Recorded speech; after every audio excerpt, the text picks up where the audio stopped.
Just मुझे एक बार confirm कर दो कि रिकॉर्डिंग स्टार्ट हुआ है या नहीं। होएगा सर। हो गया?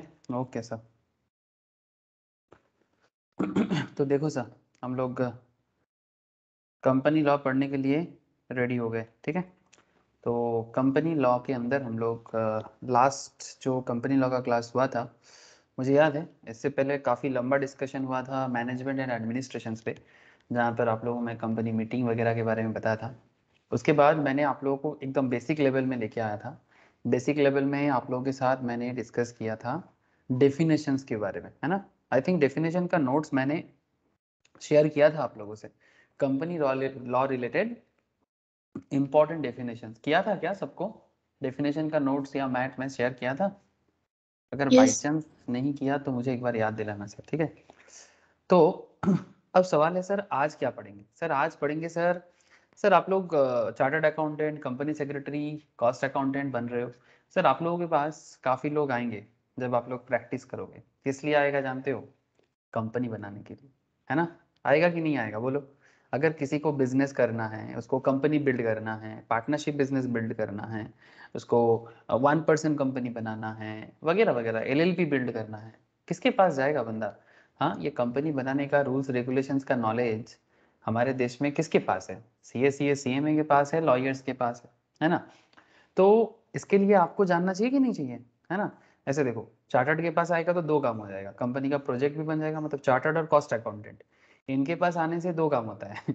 बिजनेस का जो प्रोजेक्ट होता है, मतलब अकाउंट्स कॉस्ट का जो प्रोजेक्ट बनता है ना सर, वो बहुत वाइटल होता है। बिकॉज विदाउट प्रोजेक्ट आपका बिजनेस का लोन सैंक्शन वगैरह नहीं होगा। सो प्रोजेक्ट भी बन जाएगा, कंपनी का लीगल मैटर्स भी हो जाएगा। सीएस के पास जाने से क्या हो जाएगा सर? वो प्रोजेक्ट भी बना देगा, बट सबसे इंपॉर्टेंट जो लीगल पेपर्स है, जो लीगल डॉक्यूमेंटेशन है, वो एकदम क्लियर कट करके दे देगा। तो इट्स लाइक दैट जो हमारे सोसाइटी में नॉर्मली हमें देखने को मिलता है एज ए प्रोफेशनल पर्पस में। नाउ क्वेश्चन इज दैट, तो फिर इसके साथ हमारा आज का टॉपिक का क्या कनेक्शन? सर कनेक्शन ये है कि अगर आपको पता है कि कंपनी बनाने के पीछे का रूल्स रेगुलेशन क्या है और आप किस तरह का कंपनी बनाना चाहते हो, तो फिर ये चैप्टर या टॉपिक आपको बहुत हेल्प करेगा। ये रहा कंपनी लॉ का आज का टॉपिक, जिसका नाम है incorporation of a company. In simple, incorporation of a company and matters incidental there, मतलब इसके साथ जुड़ा हुआ और भी बातें, ठीक है। और एक बात सर, जो लोग सीएस एग्जीक्यूटिव का भी तैयारी कर रहे हो, ठीक है, सीएस एग्जीक्यूटिव का तैयारी कर रहे हो, उनका ग्रुप 1 में एक पेपर आता है, setting up of business entities. आता है ना सर? हाँ Nandini, setting up of business entity, है ना। वो setting up of business entities के अंदर भी पहला 2-3 चैप्टर्स में से दो, हाँ पहला ऑलमोस्ट 3 चैप्टर है, जो 3 चैप्टर इसके अंदर इंक्लूड हो जाता है। मतलब कंपनी बनाना कैसे होते हैं, कंपनी बनाने के लिए क्या क्या डॉक्यूमेंट्स लगता है, ठीक है, और कंपनी बनाने का जो भी इंसिडेंटल प्रोसेस है, वो सारा का सारा मैटर ये चैप्टर के अंदर, कंपनी लॉ का ये क्लास के अंदर कवर हो जाता है। आप लोगों को बात समझ में आया सर?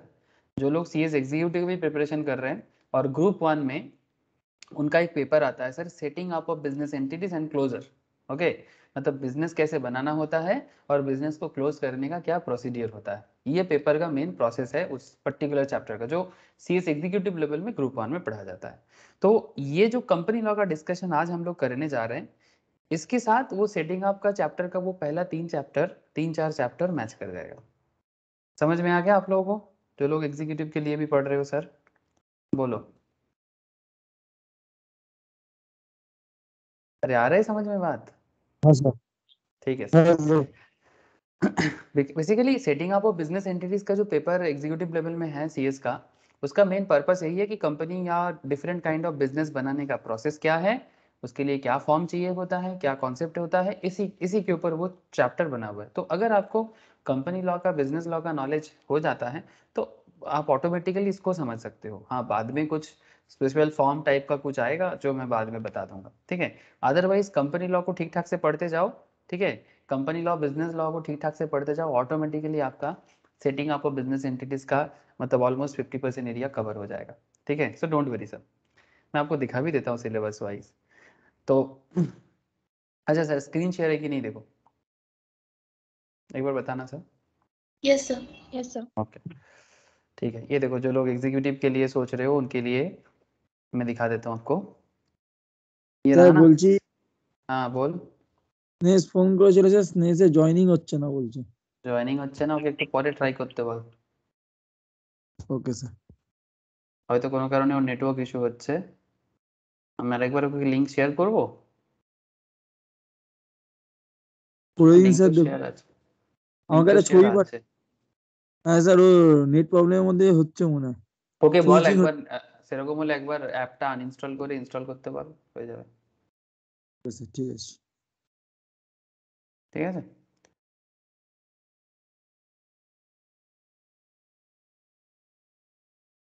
ओके, तो जो मैं आपको एक्चुअली बोल रहा था, ये देखो यहाँ पर एक चैप्टर, सेकेंड चैप्टर कंपनी, ठीक है, डिफरेंट कंपनीज, फिर chartered documents of companies and legal status of registered companies. ये जो चैप्टर 2, 3, 4 है ना, इस सेटिंग अप ऑफ बिजनेस का, ये इस टॉपिक के अंदर कवर कर लेंगे। ठीक है, ये मैं उसके लिए बोल रहा हूँ जिनका CS एग्जीक्यूटिव में ये पेपर है। ठीक है, सो बाकी लोग इसको स्किप कर सकते हो, मतलब इस कॉन्सेप्ट को भूल सकते हो अभी, ये उन लोगों के लिए नहीं था। ये सिर्फ जिनका CS एग्जीक्यूटिव में भी पेपर है, कोई कोई है सर एक साथ दोनों भी कर रहा है, कोई कोई सिर्फ CS एग्जीक्यूटिव कर रहा है, उन्हीं लोगों के लिए मैंने बता दिया। अच्छा, तो बात क्या है? बात और कुछ नहीं, हमें जानना है, ओवरऑल डिस्कशन करना है आपके साथ। तो incorporation and company of company and matter incidental thereto. तो इसमें हमें क्या क्या पढ़ना है सर? मैं आपको पहले ही बोला सर कि हमें यहाँ पर ये जानने को मिलेगा कि कंपनी बनाने के पीछे का कहानी, या फिर आप ऐसे बोलो कि कंपनी कैसे बनाया जाता है, उसका पूरा प्रोसेस बताएंगे, वो भी सेक्शन वाइज। ठीक है, तो थोड़ा डिटेल्स में बोलना है, धीरे धीरे चलेंगे लेकिन समझते हुए चलेंगे। Sir explain the formation and incorporation of company. Okay, उसमें प्राइवेट कंपनी बनाना कैसे होता है, पब्लिक कंपनी बनाना कैसे होते हैं, है सर? ऐसे नॉर्मली 3 तरह का कंपनी बनाया जाता है। एक प्राइवेट कंपनी बना लो भाई, है ना, जो सबसे पॉपुलर कॉन्सेप्ट है बिजनेस बनाने का। एक पब्लिक कंपनी बना लो, मतलब स्टॉक मार्केट लिस्टेड कर लो, हाँ, स्टॉक मार्केट लिस्टेड कर लो, या सरकारी कंपनी बना लो, इस टाइप। तो प्राइवेट लिमिटेड कर लो, पब्लिक लिमिटेड कर लो, 1% कंपनी बना लो सर, 1% कंपनी। ये 2013 एक्ट का, 2013 कंपनी लॉ का एक सबसे बड़ा, क्या बताओ सर आपको, मतलब सबसे बड़ा एक, मतलब रिवॉल्यूशन बोल सकते हो आप। मतलब ये कंपनी लॉ के अंदर एक बहुत बड़ा चेंजेस लाया गया कि भाई एक इंसान भी एक बिजनेस बना सकता है, OPC। It's a very interesting concept, simple है बट काफ़ी इनकरेजिंग है। मतलब इसको बेसिकली इनकरेज करने के लिए ये लॉ को लाया गया, है ना।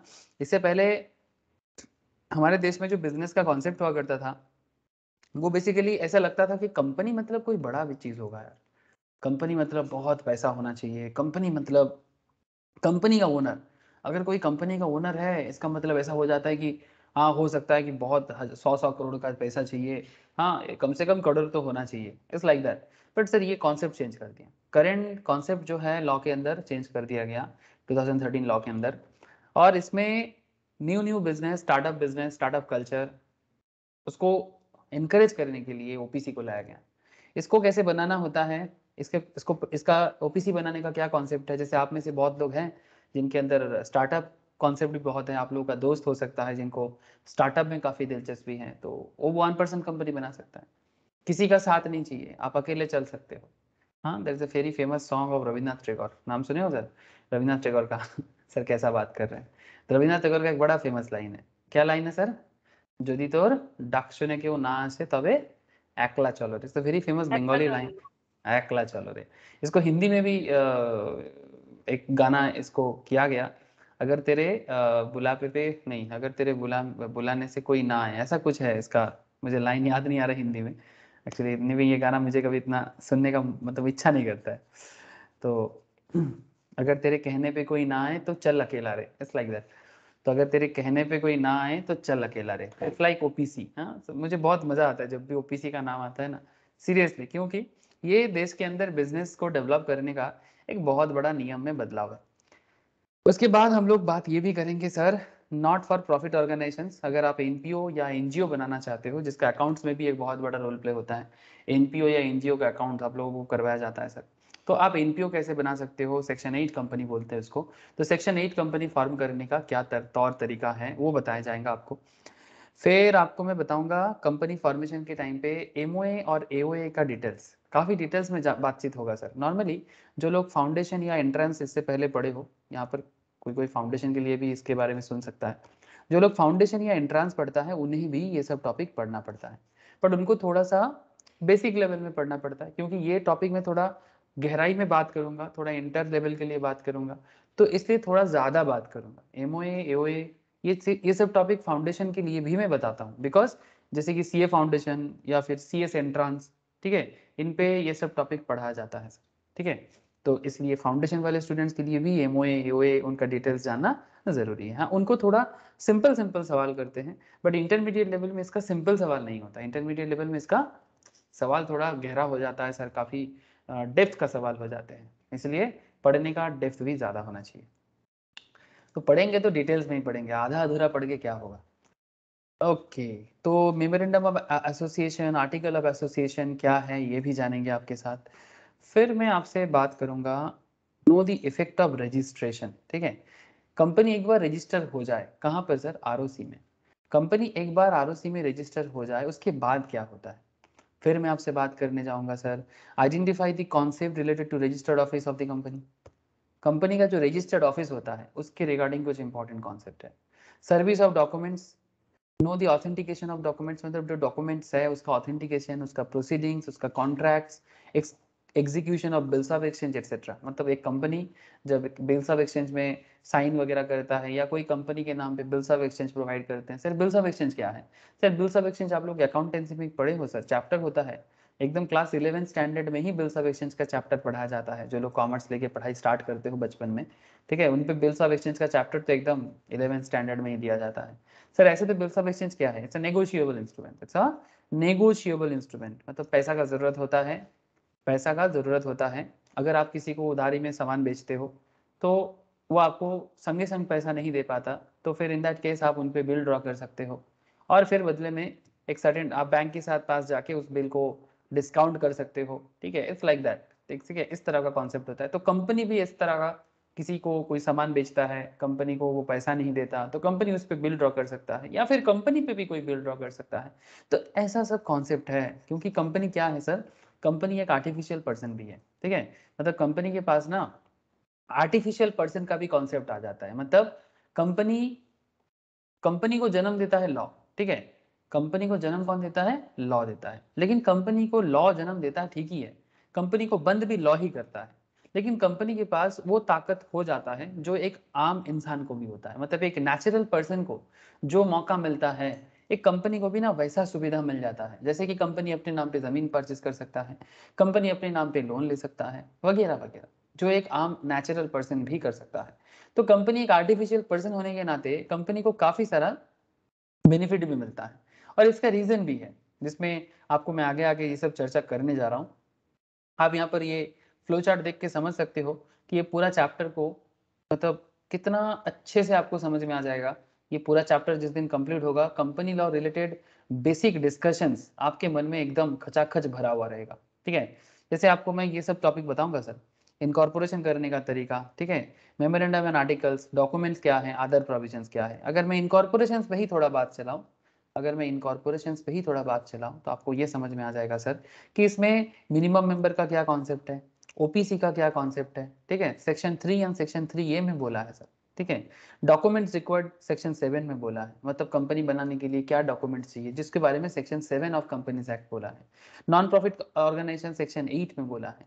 रजिस्ट्रेशन का इफेक्ट के बारे में सेक्शन 9 ने बोला है। सर सेक्शन याद रखना जरूरी, जरूरी, बिल्कुल जरूरी सर। क्यों सर, दो कॉन्सेप्ट है। एक, अभी तो आप लोगों का पहला टारगेट एग्जाम क्रैक करना, फिर दूसरा टारगेट क्या हो जाएगा, जब आप लोग प्रैक्टिस में आओगे, फार्म में ट्रेनिंग के लिए जाओगे, as a CS, as a chartered, as a company secretary, as a cost accountant, आप सबको कोई ना कोई फार्म में या कंपनी में ट्रेनिंग के लिए जाना पड़ता है।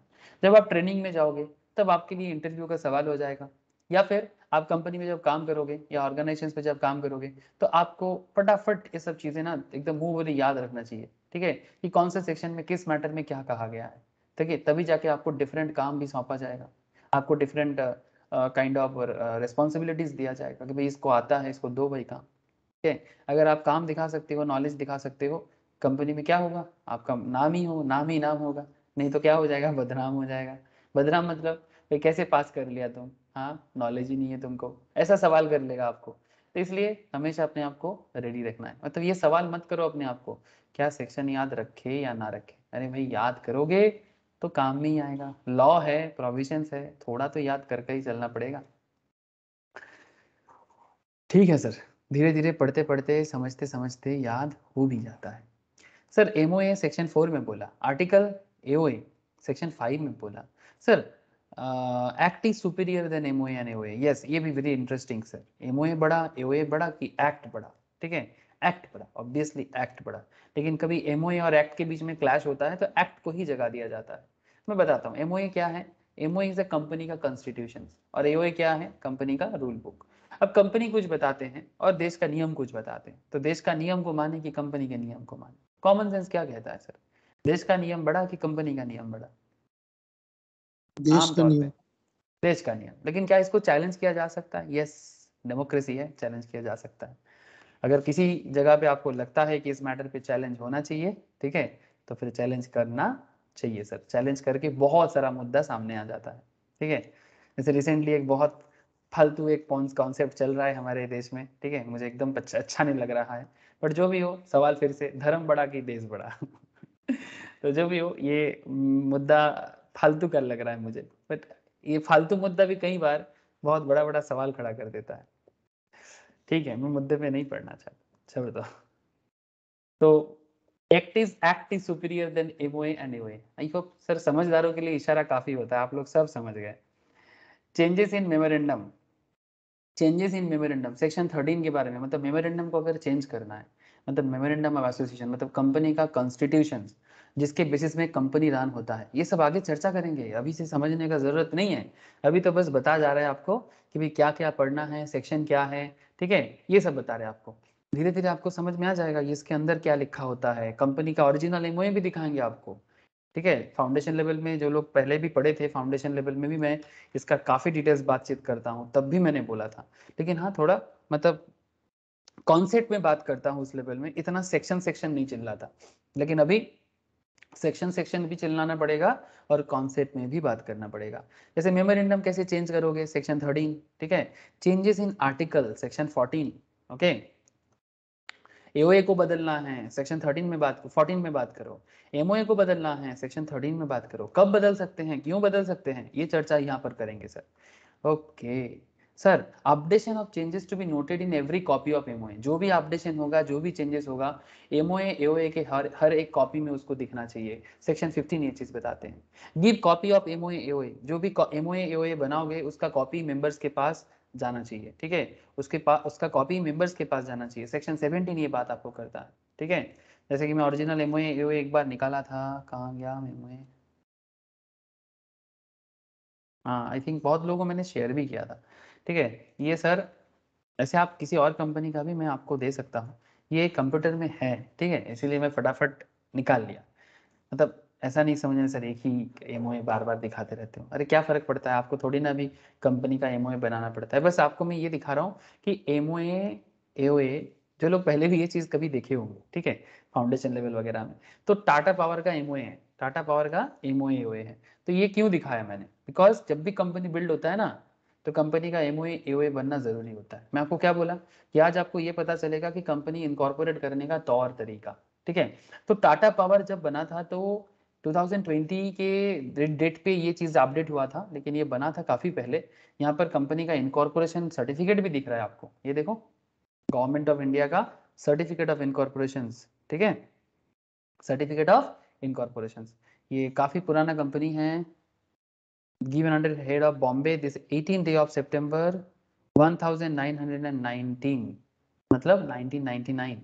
हाँ सर, तब आया था टाटा पावर का कॉन्सेप्ट। ये देखो ओरिजिनल है सब, ओरिजिनल मैं कंपनी के साइट से ही निकाला था, ठीक है। यहाँ पर कंपनी का एमओए एंड एओए का डिटेल्स डिस्कशंस, जो कंपनी यहाँ पर बोला है ना, वो रियलिटी में जो कंपनी करता है, जो कंपनी का रूल्स रेगुलेशन है, मैं बोला ना तौर तरीका, कंपनी को कैसे चलना होता है, कंपनी को क्या मेंटेन करना होता है, यही सब चीज़ें कंपनी इसके अंदर लिखा है, ठीक है। Not just that, even company अपने सारे के सारे बिजनेस मैटर्स, ऑब्जेक्टिव्स, ठीक है, कहाँ कंपनी का रजिस्टर्ड ऑफिस है, कहाँ कंपनी का नाम क्या है, क्योंकि कौन कौन कंपनी का मेंबर्स है, ठीक है, कितना मेंबर्स हैं, ईच एंड एवरीथिंग आपको इसके अंदर मिलेगा, हर चीज। सर जरूरी है क्या? यस, बहुत जरूरी है। कंपनी का मेंबर कौन, कितना शेयर होल्ड कर रहा है, क्या रूल्स है, क्या ऑब्जेक्टिव है, सब चीज जरूरी होता है। बिकॉज कंपनी पब्लिक के पैसे से बिजनेस करता है, ठीक है। स्पेशली पब्लिक लिमिटेड कंपनी के लिए तो ये सब चीजें बहुत वाइटल हो जाता है। जो लोग पब्लिक लिस्टेड होता है, मतलब स्टॉक मार्केट वगैरह में हैं सर, उनके लिए ये सब डिटेल्स बहुत इंपॉर्टेंट हो जाता है। बिकॉज ये लीगल डॉक्यूमेंट्स है।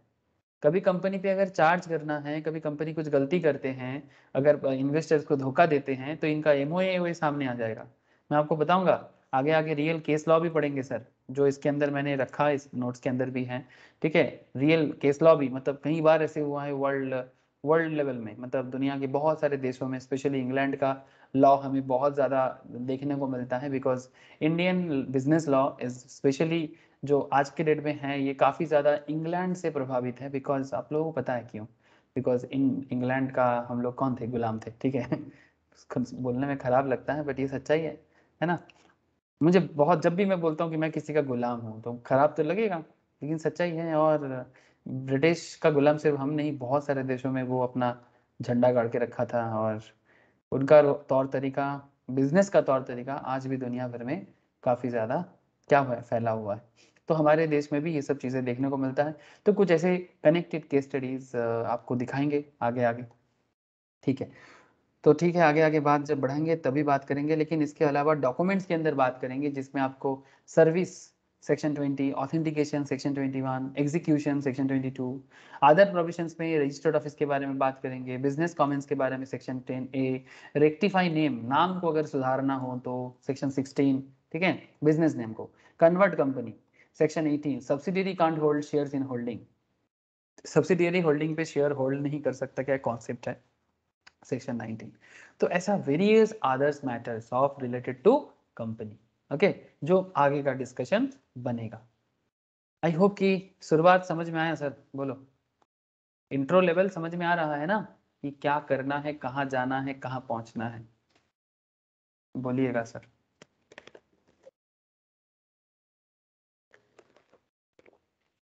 अरे बोलो सर, Yes. हाँ ना, कुछ तो बोलो। ओके, तो देखते है ना? देखते, ओके थैंक यू सर, समझ गए। Introduction to incorporation of companies, introduction to incorporation of companies. Sir जब भी कोई कंपनी बिल्डअप करना हो, तो उसमें कौन इंपॉर्टेंट है? सर उसमें इंपॉर्टेंट है कंपनी का प्रोमोटर, है ना, जो बिजनेस को बनाते हैं। एक कंपनी इज क्या मैं बोला आपको अभी कुछ देर पहले, सेपरेट लीगल एंटिटी। कंपनी क्या है सर? कंपनी एक सेपरेट लीगल एंटिटी है। मतलब क्या? मतलब कंपनी अलग और कंपनी का ओनर अलग। सच में क्या? हाँ सर बिल्कुल। सर मेरा कंपनी मेरे से अलग कैसे हो सकता है? सर अगर आप कंपनी बना रहे हो, तो फिर आप और आपका कंपनी एक नहीं हो सकता। क्यों? क्योंकि आपका कंपनी बन जा रहा है ना, सोल प्रोप्राइटरशिप होता तो नहीं कर पाते। सोल प्रोप्राइटरशिप में जो नॉर्मल रेगुलर लाइफ में जो बिजनेस हम लोग देखते हैं, आपके घर के बगल में जो दुकानें हैं, ठीक है, शॉप्स वगैरह हैं, इसमें दुकानदार और दुकान एक ही है, मतलब बिजनेस और बिजनेस का ओनर एक ही है। लेकिन जब कंपनी बन जाए ना, तो उस केस में थोड़ा मैटर अलग हो जाता है, स्पेशली पब्लिक कंपनी के केस में, ठीक है। क्योंकि उसमें इवन प्राइवेट कंपनी के केस में भी होता है, 1% कंपनी में तो अलग करना मुश्किल है, ठीक है। तो अगर कंपनी अलग है और कंपनी का मेंबर अलग है, तभी जाके बिजनेस में बहुत बड़ा कॉन्सेप्ट आता है। ये लॉ का एक बहुत बड़ा एक कॉन्सेप्ट है कि भाई सर मेरा ही कंपनी है, मैं कंपनी से अलग कैसे? रिलायंस अंबानी का है, पर अंबानी अलग, रिलायंस अलग, ये कैसा बात हो गया? हाँ सर बिल्कुल, रिलायंस अंबानी ने बनाया, फिर भी रिलायंस अलग अंबानी अलग। ऐसा होता है क्या? बिल्कुल होता है। और ये लॉ आपको सिखाते हैं, सेपरेट लीगल एंटिटी, ठीक है। एक बार आप कंपनी बना दो और पब्लिक लिस्टेड कर दो, अब बिजनेस पे आपका अकेला का हक नहीं है। अब तो बिजनेस में आपका हक भी है और बाकी लोगों का भी हक आ जाता है। और कंपनी अपने तौर तरीके में रूल्स रेगुलेशंस पे चलेगा। कंपनी अपने नाम पे जमीन खरीदेगा, कंपनी अपने नाम पे बिजनेस करेगा, कंपनी अपने नाम पे कॉन्ट्रैक्ट करेगा। It's a very interesting concept sir, ठीक है। So a company is a separate legal entity with perpetual succession. मतलब कंपनी का ओनर मर भी जाए तो भी कंपनी चलेगा। मतलब कंपनी में ओनर आता जाता रहता है, लेकिन कंपनी कभी बंद नहीं होगा। जो नॉर्मल बिजनेस के केस में क्या होता है, ओनर बंद बिजनेस बंद। मतलब इतना दिन आप देखते हो कि किसी का दुकान चल रहा है, लेकिन दुकानदार जो ओनर है वो मर गया, अगर अगर दुकानदार मर गया तो फिर बिजनेस भी खत्म हो गया। लेकिन कंपनी के केस में ऐसा नहीं है। कंपनी के केस में अगर ओनर का कुछ हो भी जाए तो भी कंपनी जिंदा रहेगा। सर ऐसा संभव है क्या? हाँ सर संभव है, इट्स पॉसिबल। वास्तव में ऐसा संभव है। कंपनी का ओनर चल जाए फिर भी कंपनी परपेचुअल सक्सेशन के लिए रेडी हो सकता है, बिकॉज कंपनी चलाने का एक अलग ही तौर तरीका है, जो आपको एक्चुअली ये कंपनी लॉ पढ़ के समझ में आ जाएगा।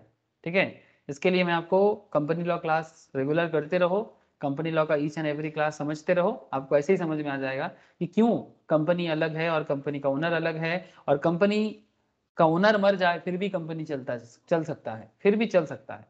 ठीक है, कई बार तो ऐसे होता है कि ओनर जिंदा है फिर भी कंपनी बंद हो जाता है, वो अलग बात। ठीक है, कंपनी को लिक्विडेशन में लेके जाना पड़ता है, कंपनी को बंद करने का प्रोसेस में जाना पड़ता है, that's a different concept. But company बंद करना इतना आसान नहीं है, कंपनी बंद करना इतना आसान नहीं है, काफी सारा मतलब रूल्स रेगुलेशंस देख के तब जाके कंपनी बंद होता है। मतलब स्टार्ट करना जितना आसान, बंद करना उतना टफ है, ऐसा मान के चलो। मतलब आपका मन मर्जी नहीं कि आज खोल लिए कल बंद कर दिए, नहीं ऐसा नहीं चलता। काफी सारा रूल्स देख के तब जाके कंपनी बंद करने का हालत में आता है। तो बंद करने के लिए कोई बिजनेस चलाता नहीं है, पहला बात तो ये है। गोइंग कंसर्न प्रिंसिपल्स बोलते हैं इसको। बिजनेस आता ही है बिजनेस करने के लिए, और वो जिंदगी भर मतलब life long going concern process के लिए आता है। ये बिजनेस का एक कैरेक्टर है सर, ये अकाउंटेंसी में भी सिखाया जाता है। गोइंग कंसर्न पॉलिसी, ठीक है, गोइंग कंसर्न प्रिंसिपल। अकाउंट्स में 12 इंपॉर्टेंट प्रिंसिपल्स होते हैं, उनमें से एक प्रिंसिपल है गोइंग कंसर्न प्रिंसिपल। ये सब बेसिक्स ऑफ अकाउंट्स है सर। तो एक company is a separate legal entity with a perpetual succession for lawful purpose. Lawful purpose मतलब क्योंकि कंपनी को लॉ बनाते हैं। Development of this concept is equally significant in economic terms as invention of steam engine is for the industrial revolutions. Development of this concept is equally significant in economic terms as invention of steam engine is for the industrial revolution. मतलब it's like आप समझ रहे हो ना, मतलब person who initiate promotion of a company are known as promoter। मतलब ये क्या कहना चाहता है, मतलब जैसे कि steam engine बना तो industrial revolution हुआ, ठीक है। Similarly कंपनी का ये separate legal entity concept और ये जो perpetual succession, ये business level में एक revolution लाया। ठीक जैसे स्टीम इंजन आने के बाद इंडस्ट्री में रिवोल्यूशन आया। ऐसे स्टीम इंजन कौन लाया था, याद है किसी को? Who is the inventor of steam engine? कौन बता सकता है? इतिहास कौन पढ़ा है? एनीवन? बचपन में पढ़ाया जाता है सर, स्टीम इंजन किसने किसने बनाया था? किसी को याद नहीं है? सर मुझे भी याद नहीं है, लेकिन थोड़ा थोड़ा याद आ रहा है। स्टीम इंजन कौन बनाया था सर? बोलो, कोई तो बताए मुझे। मुझे थोड़ा थोड़ा हल्का फुल्का नाम याद आ रहा है। থমাস কিছু ছিল थॉमस एडिसन, हट वो तो बल्ब बनाया था। না, অন্য কিছু। स्टीम इंजन किसने बनाया था? बोलो सर बोलो। ये बहुत ही छोटा लेवल में पढ़ा जाता है। थॉमस, सर तू भी एक थॉमस कुछ बोला, ये कौन है सर? इसका नाम मैं भूल रहा हूँ।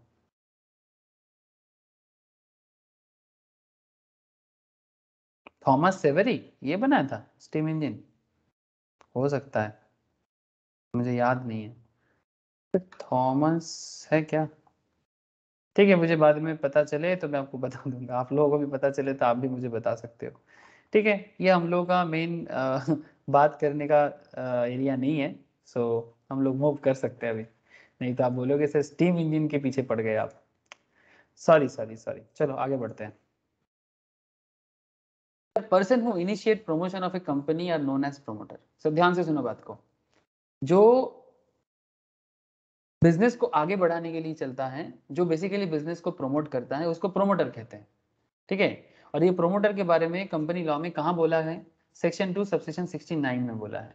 All persons who take steps for registration of a company, for example those associated with the preparation of prospectus और drawing up of the memorandum of association of the company and assisting in its registration are regarded as promoter. मतलब जो company के prospectus बनाते हैं, prospectus क्या होता है sir? उसको DRHP कहते हैं, ड्राफ्ट रेड हेरिंग प्रॉस्पेक्टस। पहली बार जब कोई कंपनी मार्केट में आता है, ठीक है, या फिर उसको अगर मार्केट से पैसा रेज करना है तो उसको प्रोस्पेक्टस इशू करना पड़ता है। ये इसके बाद एक चैप्टर आएगा सर प्रोस्पेक्टस बोल के, मैं उस पर और डिटेल्स में चर्चा करूंगा। ये प्रोस्पेक्टस क्या होता है, शेयर जब मार्केट में आता है तो प्रोस्पेक्टस आपको पढ़ना चाहिए। प्रोस्पेक्टस जैसे कि कॉलेज में एडमिशन से पहले आप पढ़ते हो, इट्स लाइक कंपनी का शेयर खरीदने से पहले इन्वेस्टर पढ़ते हैं, इट्स लाइक दैट। प्रोस्पेक्टस के भी अलग अलग टाइप्स है, बट सबसे फेमस जो है आईपीओ के टाइम पे आता है, उसको डीआरएचपी बोलते हैं, ड्राफ्ट रेड हेरिंग प्रोस्पेक्टस। ऐसे मेरे पास यहाँ पर कुछ प्रोस्पेक्टस है पेटीएम का,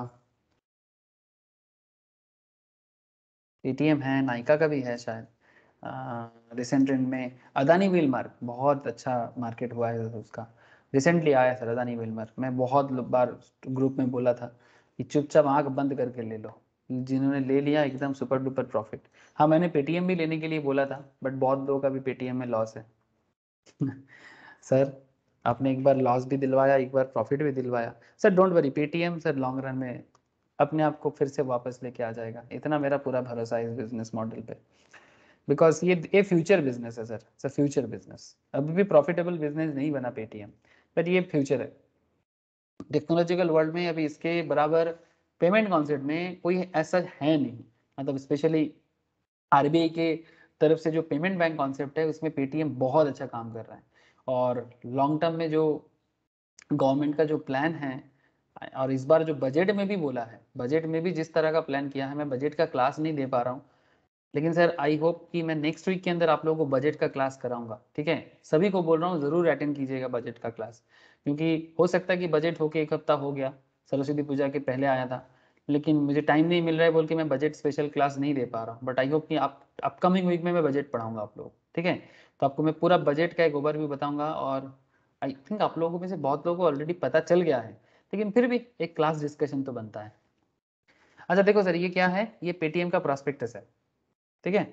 ये पेटीएम का प्रॉस्पेक्टस है, कौन इशू करता है? नॉर्मली पेटीएम का जो ओनर होता है ना वही इशू करता है। कौन है पेटीएम का ओनर? सर विजय शेखर शर्मा, विजय शेखर शर्मा। ये कौन है सर? ये विजय शेखर शर्मा कंपनी का ओनर है। यहाँ पर लिखा रहता है क्या सर? लिखा रहता है, यहाँ पर लिखता है, डिटेल्स रहता है, कंपनी का प्रोमोटर का डिटेल्स दिखता है यहाँ पर, ठीक है। अभी ढूंढने की जरूरत नहीं है, लेकिन आपको यहाँ पर देखो कॉर्पोरेट आइडेंटिटी नंबर, ये सब भी आज बताऊंगा मैं आपको, सीआईएन नंबर, रजिस्टर्ड ऑफिस, ठीक है, कॉन्टैक्ट पर्सन, कंपनी सेक्रेटरी का नाम होता है। ये देखो सर, सीएस वाले देख लो आप लोगों का क्या इंपॉर्टेंस ही है, सीएस वाले देख लो कि क्या इंपॉर्टेंस है आप लोगों का, दिखाई दे रहा है क्या? देखो तो, mister Amit Khera, company secretary and compliance officer. जब भी आप ये प्रोस्पेक्टस वगैरह मार्केट में देखोगे ना, आपको सीएस का डिटेल्स उसमें जरूर दिख जाएगा। क्या आप लोगों को दिखाई दिया रे? Yes sir. है सर। केएमपी होते हैं सर, की मैनेजरियल पर्सनल। स्टॉक मार्केट में जब भी कोई कंपनी आता है आईपीओ वगैरह लेके ड्राफ्ट वगैरह करते हैं, उसमें सीएस का बहुत बड़ा इंपॉर्टेंस ही होता है, बिकॉज सारा का सारा लीगल डॉक्यूमेंटेशन वगैरह में सीएस का ही रोल प्लेइंग है, ठीक है।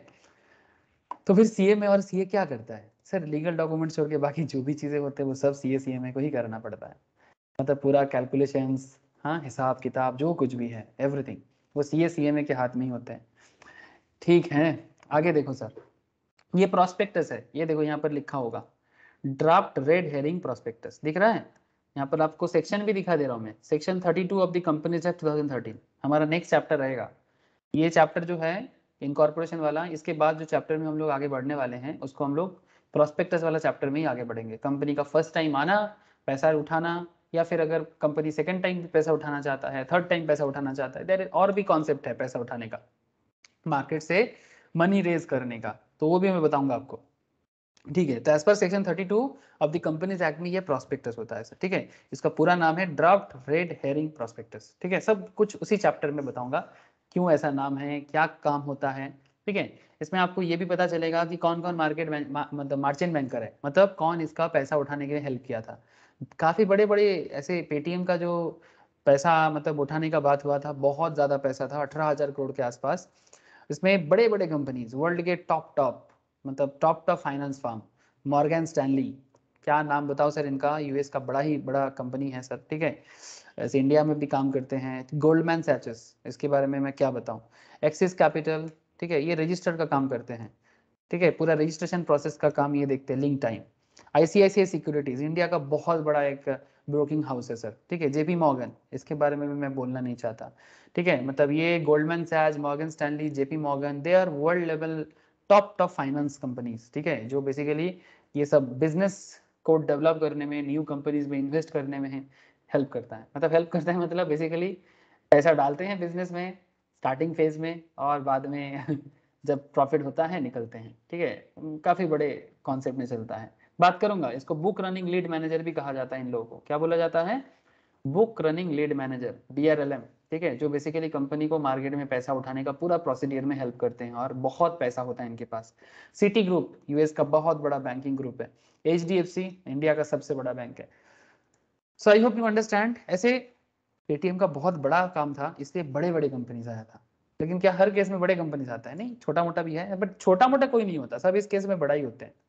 इसके अंदर आपको प्रोस्पेक्टस के अंदर भी आपको MOA OA सब दिखेगा। साथ में आपको कंपनी का फाइनेंशियल कंडीशंस, कंपनी का फाइनेंशियल स्टेटमेंट्स आपको मैं नीचे जाके दिखाता हूँ। ये देखो कंपनी का जब IPO आने से पहले तक का कंपनी का सारा फाइनेंशियल डेटा। ठीक है, जो मैं आपको बोला ना, ये सबको बिल्डअप करने में CA में बहुत काम करते हैं सर, बहुत मेहनत करके ये सब डेटा को ये लोग बिल्ड करते हैं। ठीक है, शेयर होल्डिंग पैटर्न, कंपनी का पिछले प्रॉफिट सिनारियोज, लॉस का सिनारियोज, ठीक है, कितना मतलब debtor scenarios, asset scenarios, everything. ठीक है, ये सब इसके अंदर डाला जाता है, तब जाके एक रिपोर्ट बनता है, तब जाके एक रिपोर्ट बनता है। टीम होता है सर, एक टीम होता है, कंप्लीट टीम होता है जो मिल के काम करते हैं, तब जाके इतना बड़ा रिपोर्ट बनता है। और इस रिपोर्ट को देख के इन्वेस्टर अपना पैसा इन्वेस्ट करते हैं। ठीक है, ये देखो सर, ये कंपनी का फाइनेंशियल एरिया है, दिखाई दे रहा है? दिख रहा है ना सर आप लोगों को? बोलो। हाँ सर।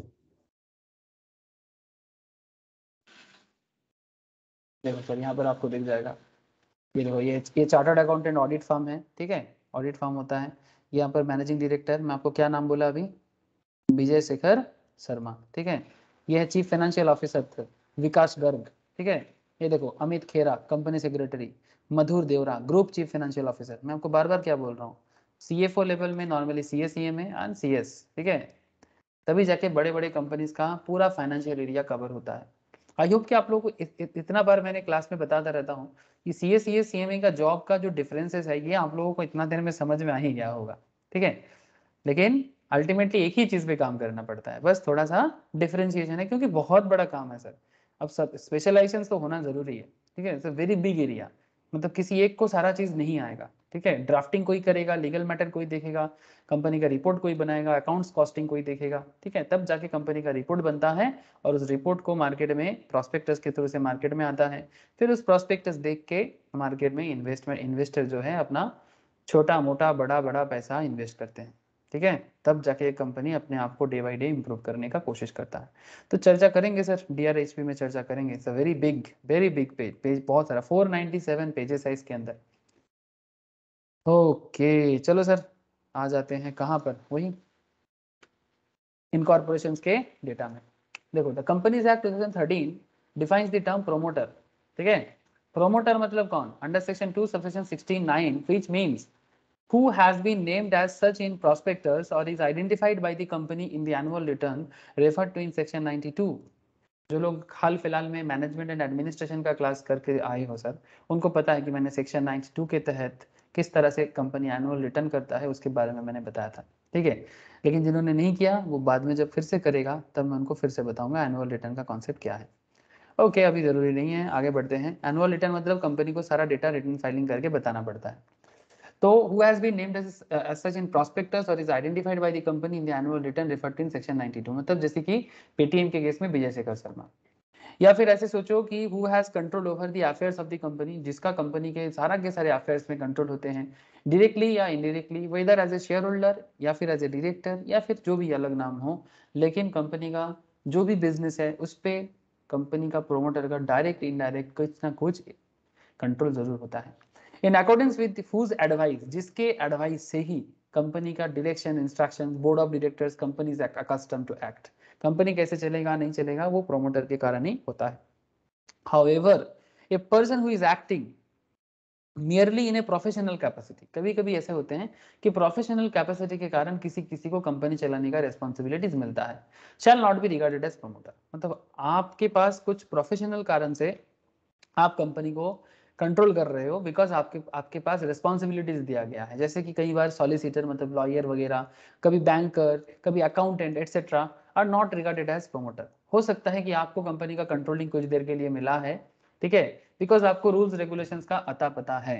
इसका मतलब ये नहीं कि आप कंपनी का प्रोमोटर बन जाओगे। बात समझ में आया सर?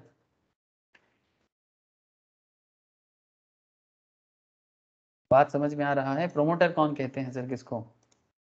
नॉर्मली आम तौर पे प्रोमोटर बोलने से लोगों को क्या समझ में आता है? हाँ सर, आम तौर पे लोगों को प्रोमोटर बोलने से क्या समझ आता है सर?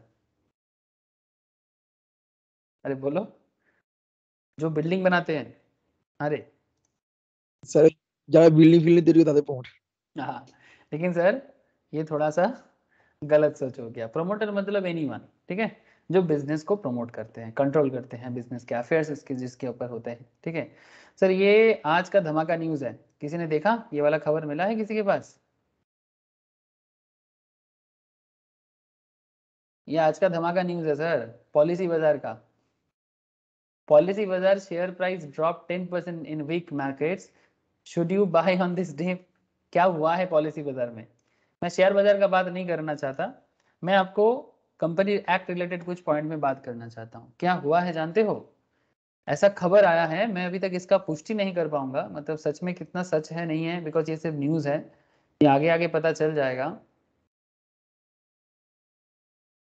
इसका मेन रीजन है कि इसका जो प्रोमोटर है वो छोड़ के जा रहा है, ठीक है। प्रोमोटर कंपनी का शेयर छोड़ के जाना चाहता है या फिर कुछ परसेंटेज वो सोल्ड करना चाहता है, ऐसा खबर आया है मार्केट में।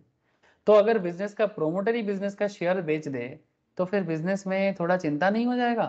ठीक है, ये देखो, speaking on Policybazaar share price chart, Sumit Bagodia executive trader choking Choice Broking, नहीं अभी इसको छोड़ो, क्लोजिंग बेसिस। एक मिनट देखते हैं न्यूज़ क्या है। Corrected almost 50%। मुझे अभी कुछ देर पहले ही इसका खबर मुझे मेरे किसी ने मेरे को बताया कि सर ऐसा हुआ है, पॉलिसी बाजार प्रोमोटर का इशू। ये Policybazaar fintech founders to reduce stake through 140 million block deal, ठीक है। ये रिसेंटली हुआ है सर, ठीक है, ये रिसेंटली हुआ है कि ये लोग मतलब अपना शेयर बेच के निकलना चाहता है। The founders cumulative stake will reduce to 8.01% on a fully diluted basis from 10.33% currently, ठीक है। The deal will be executed on February 11, मतलब इसको February 11 में एग्जीक्यूट किया गया। तो ऐसा एक खबर मिला है और ये थोड़ा सा कॉन्फिडेंस में कमती क्रिएट किया है और पॉलिसी बाजार के शेयर में भी इसका जरूर कुछ इफेक्ट आया होगा। आज मार्केट नीचे गया है, शेयर बाजार आज का शेयर बाजार क्या हुआ है? आज शेयर बाजार सर थोड़ा सा करेक्शन फेज में है। पॉलिसी बाजार का शेयर प्राइस क्या है आज का, देख लेते हैं। ऐसे बहुत ही रिसेंट ये मार्केट में लिस्टेड भी हुआ था। पॉलिसी बाजार शेयर प्राइस, पैसा बाजार दिखा रहा है मुझे, पॉलिसी बाजार देखना है। तो समझ रहे हो ना सर प्रोमोटर का क्या कॉन्सेप्ट आ सकता है मार्केट में? हेलो, आप लोगों को बात समझ में आ रहा है कि नहीं आ रहा है? ठीक है, चलो आगे बढ़ते हैं। तो प्रोमोटर का बहुत बड़ा रोल प्ले होता है, ठीक है। अच्छा, तो फॉर्मेशन ऑफ ए कंपनी में आगे बढ़ते हैं सर, आगे बढ़ते हैं, सेक्शन 3 में चलते हैं। सेक्शन 3 जो है sir, companies are broadly of below types. Company कितना तरह का हो सकता है, फटाफट देखो, बहुत वाइडल एरिया है, बहुत वाइडल एरिया। प्राइवेट हो सकता है कंपनी, पब्लिक भी हो सकता है। सर अगर कंपनी प्राइवेट हो तो कंपनी का इतना तरीका होता है, कंपनी लिमिटेड बाय शेयर होगा। अच्छा, प्राइवेट मतलब इंक्लूडिंग 1% कंपनी, हाँ, मतलब ओपीसी जो मैंने आपको स्टार्टिंग में बोल रहा था कि आज के डेट में एक बंदा भी एक कंपनी चला सकता है, मतलब जिसको हम लोग बोला ना, यदि तो डाक सुने के ना से तबे एकला चलो रे, ओके। तो एकला चलो रे कॉन्सेप्ट का जो कंपनी बनेगा वो भी क्या बनेगा सर, प्राइवेट कंपनी ही बनेगा। मतलब ओपीसी क्या कभी पब्लिक बन सकता है? नहीं, ओपीसी कभी भी पब्लिक नहीं बन सकता। ओपीसी ओपीसी हमेशा प्राइवेट ही रहेगा, ठीक है। तो लिमिटेड बाय शेयर्स हो सकता है, लिमिटेड बाय गारंटी हो सकता है, या फिर अनलिमिटेड हो सकता है। और कंपनी पब्लिक भी हो सकता है। कंपनी जब पब्लिक होगा इसका भी limited by shares, limited by guarantee and unlimited. Sir क्या होता है ये सब बताएंगे ना सर अभी आपको। सर अगर कंपनी लिमिटेड बाय गारंटी है तो गारंटी का भी दो concept, with capital, without capital. इसका क्या मतलब बताएंगे आगे आगे। सर कंपनी अगर अनलिमिटेड वाला है तो उसमें भी विद कैपिटल, विदाउट कैपिटल। अरे बाप रे, sir company limited by guarantee होगा, इसका भी same to same, with capital without capital, इसका भी अनलिमिटेड में विद कैपिटल विदाउट कैपिटल। मतलब कंपनी प्राइवेट हो या पब्लिक, कंपनी नॉर्मली 3 तरीके से बन सकता है। कंपनी प्राइवेट हो या पब्लिक, या तो लिमिटेड बाय शेयर्स होगा, या तो लिमिटेड बाय गारंटी होगा, या तो अनलिमिटेड होगा। सर मतलब नहीं समझ में आया? सर समझाएंगे ना आगे आगे।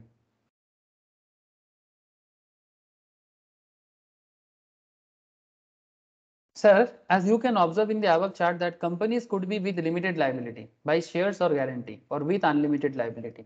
या तो कंपनी अनलिमिटेड लाइबिलिटी पे करेगा या फिर कंपनी लिमिटेड लाइबिलिटी के साथ रहेगा। ठीक है, लिमिटेड लाइबिलिटी मतलब लिमिटेड लाइबिलिटी बाय शेयर्स और limited liability by guarantee. Sir in simple तरीके से अगर मैं आपको इस चीज को 2 मिनट बताऊं तो इसका मतलब ये होता है, जब कंपनी लिमिटेड बाय, सिंपल तरीके से मतलब क्या, ओरिजिनल तरीके से ही देख लेते हैं। ऐसे कोई बता सकते हैं क्या? किसी के पास आइडिया, कोई अगर बताना चाहते हो? कंपनी लिमिटेड बाय शेयर्स क्या होता है? बोलो सर बोलो, अगर किसी को लगता है सर वो बोलना चाहते हैं तो बोल सकते हैं।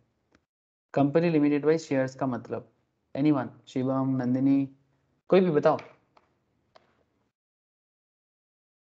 Shares and limited by guarantee, concept बताओ सर। एनीबडी, नील, जिसको समझ आया वो बताओ। क्या होता है लिमिटेड बाय शेयर्स का मतलब, क्या होता है लिमिटेड बाय गारंटी का मतलब? স্যার লিমিটেড বাই শেয়ার্স হচ্ছে শেয়ার হোল্ডার্সদের কোম্পানির উপর যে লায়াবিলিটি সেটা শেয়ার্সের উপরই লিমিটেড থাকে, যতটা ওদের শেয়ার্স অতটাই ওদের লায়াবিলিটি কোম্পানির জন্য। जितना वो शेयर होल्ड करेगा उतना ही लायबिलिटी उसका रहेगा। से फॉर एग्जांपल, जैसे मानो कि किसी ने बोला कंपनी का 1000 शेयर होल्ड करेगा, ठीक है, किसी के साथ कंपनी का 1000 शेयर का बात हुआ है, और मानो कि कंपनी का फेस वैल्यू है 10 टका, ठीक है, तो कंपनी के प्रति वो कितना लायबल होगा? 10,000। मतलब 10,000 अगर वो बाकी रखा है तो पूरा का पूरा 10,000 ही कंपनी को इसको पे करना पड़ेगा, क्योंकि उसने कंपनी को वादा किया था कि मैं कंपनी का 1000 शेयर होल्ड करूंगा, तो 1000 shares into 10 rupees face value के हिसाब से, या फिर मार्केट वैल्यू, बुक वैल्यू, जो भी सिचुएशन उसका रहेगा। मैं फेस वैल्यू लेके इसलिए चल रहा हूँ क्योंकि हमारे लिए यहाँ पर market value is not important currently. तो अगर आप कंपनी को बोले हो कि भाई मैं कंपनी का 1000 शेयर होल्ड करूंगा, कंपनी जब बन रहा है, तो आप कंपनी का उतना शेयर का पैसा कंपनी को देने के लिए आप बाध्य हो, ठीक है। लेकिन बात ऐसा है कि जैसे मानो कि कंपनी को आपने 10 में से फॉर एग्जांपल 8 टका दिया, फेस वैल्यू का 10 टका में से 8 टका आपने कंपनी को दिया, तो 1000 का 8 टका करके 1000 शेयर 8 रुपीज करके आपने कंपनी को 8000 दे दिया। लेकिन अभी भी कंपनी के पास आपका कितना ड्यू है सर? 2000। तो जब कंपनी को 2000 जरूरत, जब कंपनी को जरूरत पड़ेगा, जब कंपनी को जरूरत पड़ेगा, कंपनी आपसे आपका उसका पैसा मांगेगा। कंपनी को जरूरत कब पड़ता है? जब कंपनी का मार्केट में लायबिलिटी वगैरह होता है ना, तो कंपनी शेयर होल्डर को ही बोलेगा ना कि भाई मेरा मार्केट में लोन हो गया है, आप अपना पोर्शन का तो दे दो। आप बात समझ रहे हो सर? कंपनी का मार्केट में लायबिलिटी हो गया है, कंपनी का मार्केट में डेब्ट हो गया है, रिपे करना है, तो कंपनी किसके पास पैसा मांगेगा? तो अगर 10,000 में से आप एक शेयर होल्डर हो, आपका 10,000 पेमेंट करना था सर कंपनी को, उसमें से आपने 8,000 पेमेंट करके रखा, 2,000 अभी भी आपका ड्यू है, तो आप क्या बोलोगे? भाई मेरा 2,000 ड्यू है, मैं 2,000 दे दूंगा। लेकिन क्या कंपनी आपको इससे ज्यादा मांग सकता है? सर अगर लिमिटेड बाय शेयर्स है तो इससे ज्यादा नहीं मांग सकता। बात समझ में आया सर? अगर लिमिटेड बाय शेयर्स है तो इससे ज्यादा नहीं मांग सकता। सर अगर अनलिमिटेड होता तो, सर अगर अनलिमिटेड होता तो पूरा पेमेंट ही करना पड़ सकता है।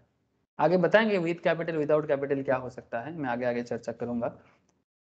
जस्ट आपको एक बेसिक आइडिया देके आगे लेके जाना चाहता हूँ।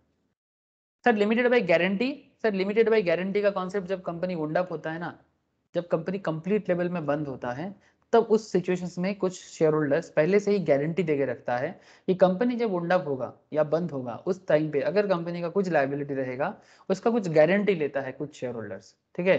तो जो गारंटी गारंटी शेयर होल्डर्स लेते हैं ना, उतना पेमेंट उसको करना पड़ेगा किस टाइम पे?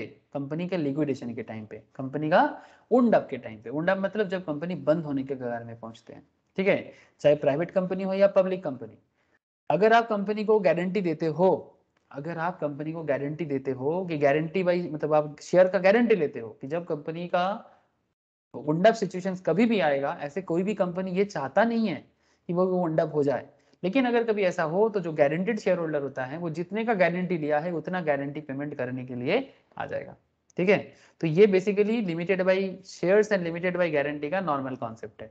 और एक बात याद रखिए, जो लिमिटेड बाय शेयर्स वाले होते हैं, कंपनी कभी भी उनकी पर्सनल प्रॉपर्टी पे हाथ नहीं लगा सकता, लेकिन अनलिमिटेड के केस में पर्सनल प्रॉपर्टी में भी बात आ सकता है। ठीक है, लेकिन ये तो मैं बस बेसिक बात किया, आगे आगे इसका लीगल पूरा कॉन्सेप्ट समझेंगे विद एग्जांपल। बात समझ में आया सर? बोलो, क्या बात समझ में आ रहा है? हाँ सर। यस और गवर्नमेंट कंपनीज, अगर कंपनी गवर्नमेंट कंपनीज है, सफिक्स प्राइवेट लिमिटेड और लिमिटेड नॉट रिक्वायर्ड, बात को ध्यान से समझिए। गवर्नमेंट कंपनीज के केस में नाम के बाद में, ठीक है, सफिक्स मतलब नाम के बाद में वैसे होता है ना, एक्स प्राइवेट लिमिटेड, है ना, ऐसे लिखा होता है, या फिर एक्स लिमिटेड ऐसे लिखा होता है। तो पब्लिक के केस में सिर्फ लिमिटेड लिखा होता है और प्राइवेट के केस में पीवीटी एलटीडी लिखा होता है। लेकिन अगर कंपनी गवर्नमेंट कंपनी हो तो उसको सफिक्स में कोई प्राइवेट लिमिटेड या लिमिटेड लिखने का जरूरत नहीं है। इसका नोटिफिकेशन आया था 5 जून 2015 को। So very interesting information sir. This exception shall be applicable to a government company which has not committed a default in filing its financial statements under section 137 or annual return under section 92 with the register of companies। मतलब ये चीज आपको बार बार देखने को मिलेगा। अगर मतलब ये एक तरह का क्या है, ये प्राइवेट लिमिटेड लिखना, लिमिटेड लिखना, ये कंपनी के लिए एक बाध्यक, मतलब ये बेसिकली एक बाउंड है। ठीक है, आपको लिखना पड़ेगा, आप प्राइवेट लिमिटेड हो, आपको लिखना पड़ेगा आप लिमिटेड हो। गवर्नमेंट कंपनी के केस में इसको छूट दिया जाता है। लेकिन अगर गवर्नमेंट कंपनी का कुछ डिफॉल्ट है, जैसे कि अगर गवर्नमेंट कंपनी ने रिटर्न फाइलिंग करने में कुछ गलती किया है as per section 1992, annual return file करने में गलती किया है, या फिर फाइनेंशियल स्टेटमेंट में कुछ गलती किया है फाइलिंग करने में 137 में, अगर कुछ भी डिफॉल्ट रहा है तो इन दैट केस उनका ये कॉन्सेप्ट बदल जाएगा।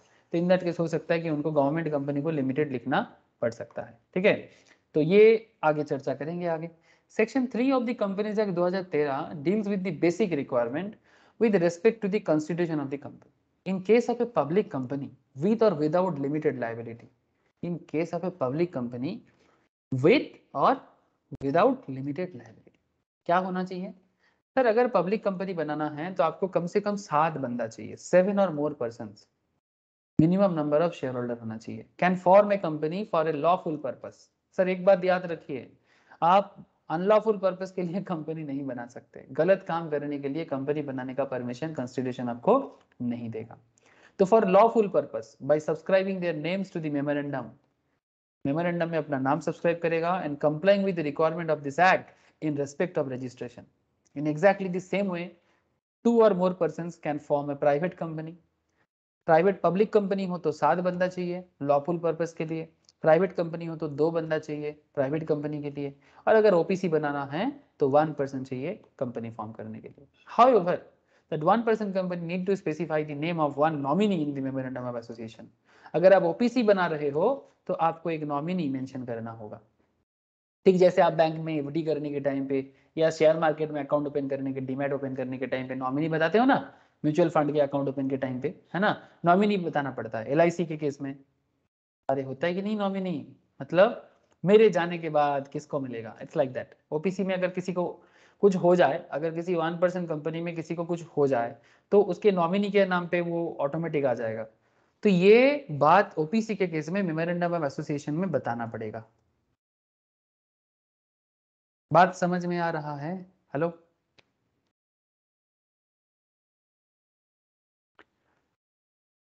बोलिए सर, बात समझ में आ रहा है?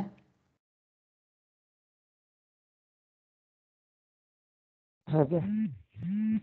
Yes sir. Who would take his place in case of his death, है ना, अगर ओपीसी का कुछ हो गया तो उनका डेथ हो गया, या फिर कैपेसिटी करने के लायक नहीं रहा, पागल हो गया, नशाड़ी हो गया, कुछ भी, इनकैपेसिटी टू कॉन्ट्रैक्ट। ठीक है, कभी खराब मतलब तबीयत खराब के कारण, कभी कुछ हो जाने के कारण, या फिर नशेड़ी गंजेड़ी कुछ भी हो सकता है। ठीक है, इनकैपेसिटी टू कॉन्ट्रैक्ट, ये कॉन्ट्रैक्ट एक्ट में सिखाया जाता है। ठीक है, कि कौन कॉन्ट्रैक्ट कर सकता है और कौन नहीं। ठीक है, अगर इनकैपेसिटी टू कॉन्ट्रैक्ट हो जाए तो उनके जगह में उनके नॉमिनी को लिया जाएगा।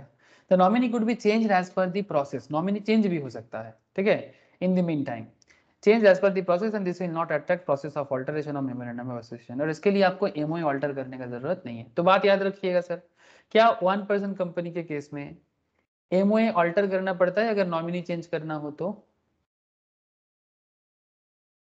1% कंपनी के केस में अगर नॉमिनी को चेंज करना हो तो क्या एमओए को ऑल्टर करने का जरूरत है? हेलो,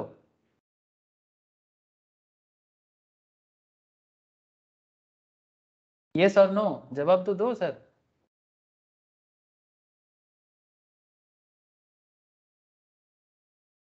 1% कंपनी के केस में अगर आप नॉमिनी बदलना चाहते हो तो क्या आपको एमओए को अल्टर करना पड़ेगा? No sir, no, this will not attract process of alteration of memorandum of association. क्या आप लोगों को बात समझ में नहीं आ रहा है सर? अभी अभी आपको मैंने प्रोसेस बताया, आप लोग जवाब क्यों नहीं दे रहे हैं? क्या समझने में कोई तकलीफ हो रहा है क्या सर? समझने में तकलीफ हो तो बताइए कि सर ये पॉइंट समझ में नहीं आया, मैं फिर से बताऊंगा। अच्छा, तो फिर फॉर्मेशन ऑफ कंपनी में section 3, a company may be form for any lawful purpose, 7 और मोर पर्सन्स अगर वो पब्लिक कंपनी है, 2 और मोर पर्सन्स अगर वो प्राइवेट कंपनी है, 1 पर्सन अगर वो ओपीसी है। ठीक है, by subscribing their names or his name to the memorandum and complying with the requirement of this act in respect of registration. Okay, यहाँ पर बड़ा अच्छे से प्रेजेंटेशन किया है सर। पब्लिक कंपनी में कितना मेंबर चाहिए याद रखिएगा सर, पब्लिक कंपनी बनाना हो तो कितना लोग चाहिए? कम से कम 7 आदमी चाहिए। हाँ सर, ये सांभा कितना आदमी थे? हाँ सर, अरे वो शोले मूवी का एक बड़ा फेमस डायलॉग है ना, ये सांभा आदमी कितने थे? हाँ कितने थे सर? 4, कितना बोला था मुझे भूल गया मैं सर। 4 आदमी थे कि 3 आदमी थे? भूल गए सर। आप लोगों को पता है शोले पिक्चर देखे आप लोगों ने? कितने आदमी सर थे? 2 आदमी। 2 आदमी थे? अच्छा 2 आदमी थे, मैं तो भूल गया, चलो बढ़िया है। तो पब्लिक कंपनी के केस में आदमी कितने थे? 7 या उससे ज्यादा। सर इससे कम होने से नहीं चलेगा, अगर ऐसा करता है ना, आगे बताता हूँ मैं, अगर कभी पब्लिक कंपनी में 7 से कम पर्सन हो जाए तो उसके लिए क्या रूल्स रेगुलेशंस है। अगर कोई प्राइवेट कंपनी में 2 से कम लोग हो जाए तो क्या होगा? अगर 1% कंपनी में 1 से कम लोग हो जाए तो कंपनी रहेगा क्या? हाँ, 1 से कम और क्या होता है? आधा होता है क्या? 1 से कम आधा आदमी? नहीं सर, ऐसा तो होता नहीं है। ठीक है, প্রাইভেট मिनिमम কোম্পানিতে দুজনের থেকে কম হয়ে গেলে তো ওপিসি হয়ে যাবে। नहीं, वो प्राइवेट ही रहेगा, ऐसा जरूरी नहीं है इतना। अगर आप वन, ওপিসি তো মানে প্রাইভেট কোম্পানি তো। हाँ OPC is also private company, है ना? तो मैं आपको बताता हूँ आगे कि क्या कॉन्सेप्ट होता है रियल में, अगर कभी भी ऐसा हो जाए तो क्या सिचुएशन होता है। The memorandum of 1% company shall be indicate the name of the other person nominee with his prior written consent in the prescribe form. मतलब जो नॉमिनी बनेगा उसका भी रिटन कंसेंट चाहिए कि yes I am agree with the मतलब nominee of 1% company. Who shall in the event of the subscriber death, अगर 1% company में उसका डेथ हो जाए और is incapacity to contract become the member of the company and the written consent of such person shall also be filed with the registrar at the time of incorporation। और उनका जो भी बात है वो आरओसी में जमा करना पड़ेगा of the OPC along with the memorandum and article, मतलब AOA and MOA के साथ, AOA and MOA के साथ। ठीक है, however such other person may withdraw his consent। लेकिन अगर किसी को लगता है कि भाई मैं इसका नॉमिनी नहीं बनना चाहता तो कभी भी इन द मेन टाइम वो ये क्या कर सकता है? ओपीसी का nominee such other person may withdraw his consent in such manner as may be prescribed। The member of 1% company may at any time change the name of nominee by giving notice in such a manner as may be prescribed। Notice देके नाम को withdrawal कर सकता है। It shall be the duty of the member of 1% company to intimate the company the change, if any, in the name of other person nominated by him by indicating the memorandum or otherwise within such time and in such manner as may be prescribed by the company shall intimate the registrar and any such change with such time and such manner as may be prescribed। मतलब अगर आप अपने आप को change करके किसी और को रेफर करना चाहते हो कि मैं नहीं इसको नॉमिनी बनाओ, तो आपको कंपनी को भी बताना पड़ेगा, ठीक है, ओपीसी के मेंबर को भी बताना पड़ेगा और रजिस्ट्रार को भी बताना पड़ेगा। However, any such change in the name of the person shall not be deemed to be an alteration of memorandum। जैसे Any such change in the name of a person shall not be deemed to be an alteration of memorandum. क्या क्या case हो सकता है sir? Memorandum formed under subsection 1 may be either a company limited by shares है, company limited by guarantee है, या फिर unlimited company है। मैं आपको आगे बताता हूँ कि क्या खेल है sir. Member severally liable in certain cases. देखो सर, मेंबर सेवरली लायबल, ठीक है, अलग अलग वे में लायबल हो जाएगा। Severally liable in certain cases, क्या क्या केस में मेंबर लायबल हो जाता है कंपनी के लायबिलिटी के लिए? कंपनी के लायबिलिटी के लिए मेंबर लायबल हो जाएगा सर कब? देखो, if at any time the number of member of a company, अगर किसी भी समय कंपनी का मेंबर का संख्या, ठीक है, बात को समझा करो sir. If in any situation number of member का जो मतलब जो नंबर है, जैसे कि आपको पता है कितने आदमी थे सांभा, हाँ ए सांभा कितने आदमी थे सर? पब्लिक के केस में 7 सर, प्राइवेट के केस में मिनिमम 2 और 1% के केस में मिनिमम 1। अब 1% को छोड़ देते हैं 2 मिनट के लिए। In case of public company और in case of private company, अगर कभी भी इनका नंबर रिड्यूस हो जाता है, ठीक है, and the company carries on his business, मतलब 7 से कम मतलब 6 या उससे नीचे, प्राइवेट कंपनी मिनिमम 2 है या उससे नीचे अगर हो जाए तो, अगर इसके बावजूद कंपनी अपना बिजनेस को कैरी करता है 6 महीने से ज्यादा, 6 मंथ्स या more than 6 months, while the members number of member is so reduced, ठीक है, 7 से कम हो गया, 2 से भी कम हो गया, किसका? पब्लिक कंपनी के केस में 7 से कम, प्राइवेट कंपनी के केस में 2 से कम। तो क्या करना चाहिए? मतलब कम तो हो गया, चलो वो तो ठीक है, लेकिन कम होने के बावजूद भी आप 6 मंथ्स या उससे ज्यादा बिजनेस को गो थ्रू मतलब रन करा रहे हो, ठीक है, 6 महीने से ज्यादा आप बिजनेस को रन करा रहे हो। Every person who is a member of the company during the time that it so carries on business, जितना दिनों के लिए, after those 6 months, 6 महीने के बाद जितना दिनों के लिए कंपनी रन होगा, and is cognizant मतलब aware of the fact, and company को पता है कि ऐसा हो गया है, ठीक है, जो भी मेंबर है सबको पता है ना, कि कंपनी का मेंबर कम हो गया है, that is it is carrying on business with less than 7 members or 2 members as the case may be, मतलब 7 for public and 2 for private, ठीक है, shall be severally liable for the payment of the whole debt of the company contracted during that time। अगर during that period company का market में किसी भी तरह का लाइबिलिटी है जो कि आफ्टर 6 मंथ्स, ठीक है, 6 महीना क्रॉस करके चला गया और बिजनेस का कोई भी लाइबिलिटी है उस ऑन दैट पीरियड, तो वो 6 मेंबर को सेवरली लाइबिलिटी लेना पड़ेगा कंपनी का सारा लाइबिलिटी चुकता करने के लिए, and may be severally should therefore, even जरूरत पड़ने से सबके अगेंस्ट में अलग अलग केस शो भी हो सकता है। सेवरली शूड देयरफॉर मतलब क्योंकि उन्होंने एक तो बताया नहीं, दूसरा अगर मार्केट में कंपनी का कुछ लाइबिलिटी हो जाता है तो वो 7 के नीचे या 2 के नीचे जितना मेंबर होगा सारा का सारा लाइबिलिटी उन्हीं को चुकाना होगा ऑन दैट पीरियड, जो basically after that 6 month period. बात समझ में कुछ आया सर? बात कुछ पल्ला पड़ा?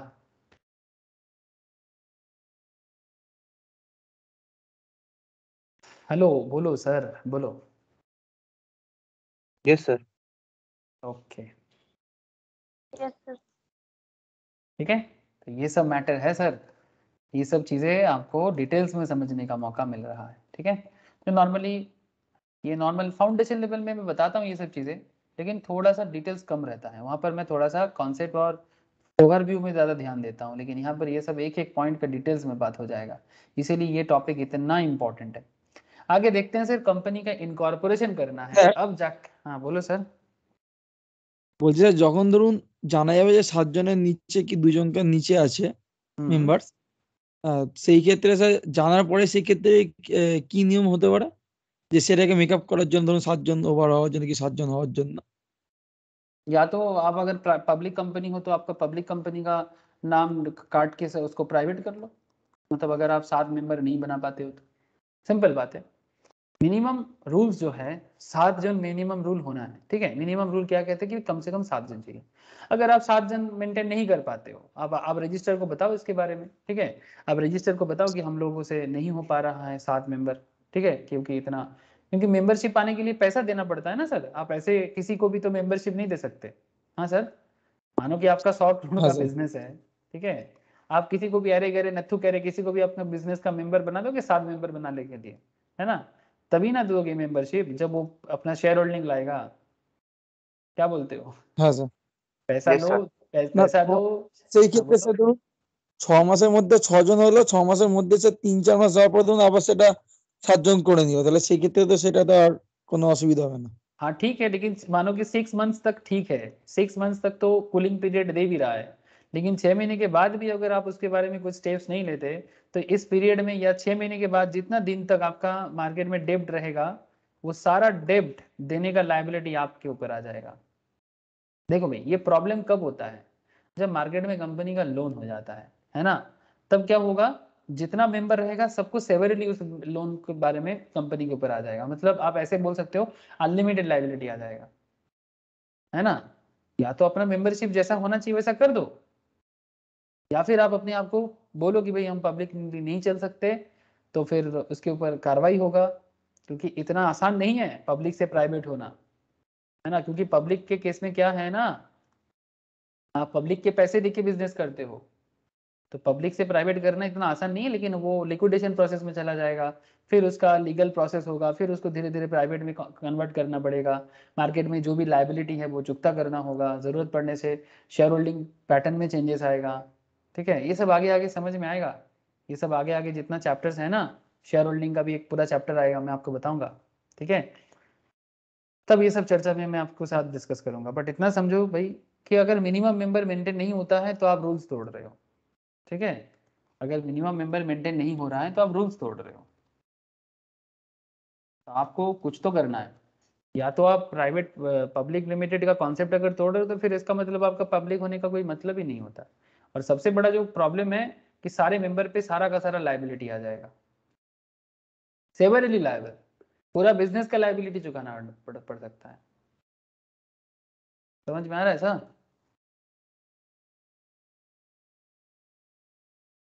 हाँ सर। इनकॉर्पोरेशन ऑफ कंपनी के बारे में सेक्शन 7 बात करता है sir. Section 7 of the companies act 2013 provides for the procedure to be followed for incorporation of a company. Steps का इनकॉर्पोरेशन होने का स्टेप्स देखो सर, ये स्टेप्स मैं अभी आपको ऐसे ही दिखाऊंगा। ठीक है, मतलब पहले स्टेप्स देख लो, फिर मैं आपको कंपनी इनकॉर्पोरेट करने के लिए जिस साइट में जाना पड़ता है गवर्नमेंट ऑफ इंडिया का, मैं वहां पर भी जाके आपको बताता हूँ कि आपको कहाँ जाके कंपनी इनकॉर्पोरेट करना होता है। ठीक है, तो लेकिन पहले प्रोसेस देख लेते हैं। Steps for incorporation sir, reservation for name by filing E application. आप पहले अपना नाम को रिजर्व करो ई फाइल करके, ई एप्लीकेशन करके, ड्राफ्टिंग करो and signing of MOA and AOA and its submission to ROC, register of companies. ROC क्या होता है? Register of companies. ठीक है, नॉर्मली हर स्टेट में एक आरओसी होता है। भारत में 2 ऐसा स्टेट है जिनका बिजनेस या इंडस्ट्री बहुत है, नाम बता सकते हो? इंडिया का 2 स्टेट जहां आरओसी 2 है, महाराष्ट्र और चेन्नई, मतलब Tamil Nadu. Maharashtra and Tamil Nadu. Very good sir. ये 2 स्टेट भारत का सबसे हाईएस्ट जीडीपी क्रिएटर भी है, आपको बता दो। स्टेट वाइज जो जीडीपी क्रिएटर है ना, मतलब देश में कौन से स्टेट में सबसे ज्यादा जीडीपी मतलब ग्रॉस डोमेस्टिक प्रोडक्ट बनता है, उसमें ये महाराष्ट्र और तमिलनाडु भी दोनों पहले ही आता है जीडीपी। आज सुबह मैं फाउंडेशन के क्लास में बता रहा था सर, फाउंडेशन क्लास में मुझे ये सब बहुत अच्छा मौका मिलता है बताने का। ये देखो सर, ये अरे ये कंट्री आ गया, कंट्री नहीं चाहिए, स्टेट चाहिए। जीडीपी सर, आपको जानने का इच्छा हो रहा है हमारा स्टेट कहाँ है? तब आप जिस स्टेट से बिलोंग करते हो, ये रहा सर, ये list of Indian states and union territories by GDP. ये देखो सर, महाराष्ट्र सबसे ऊपर 32 लाख करोड़ का जीडीपी है इनका। तमिलनाडु 20 लाख करोड़ का जीडीपी है इसका। उत्तर प्रदेश 17 लाख करोड़ का जीडीपी है इसका। गुजरात 16 लाख करोड़ का जीडीपी है इसका। कर्नाटका 16 लाख समथिंग। वेस्ट बंगाल 13 लाख करोड़ का जीडीपी है इसका। समझ रहे हो सर? सर बढ़िया है सर, उत्तर प्रदेश और न्यूजीलैंड इक्वल में है सर। मुश्किल क्या है जानते हो? न्यूजीलैंड इतना बड़ा देश है, हार्डली 2-3 करोड़ पॉपुलेशन है। उत्तर प्रदेश जितना कमाते हैं इनके 24 करोड़ पॉपुलेशन में डिस्ट्रीब्यूट हो जाते हैं, और इसको 2-3 करोड़। हाँ, यूके का पॉपुलेशन भी तो इतना जितना उत्तर प्रदेश अकेला रन करता है। वही तो बोल रहा हूँ, इसका 2-3 करोड़ में डिस्ट्रीब्यूट होता है इतना पैसा, और इसका इतना कमाई जो न्यूजीलैंड जैसे देश से भी ज्यादा कमा लेते हैं, लेकिन इतना इनकम के बावजूद भी 24 करोड़ पे डिस्ट्रीब्यूट होता है।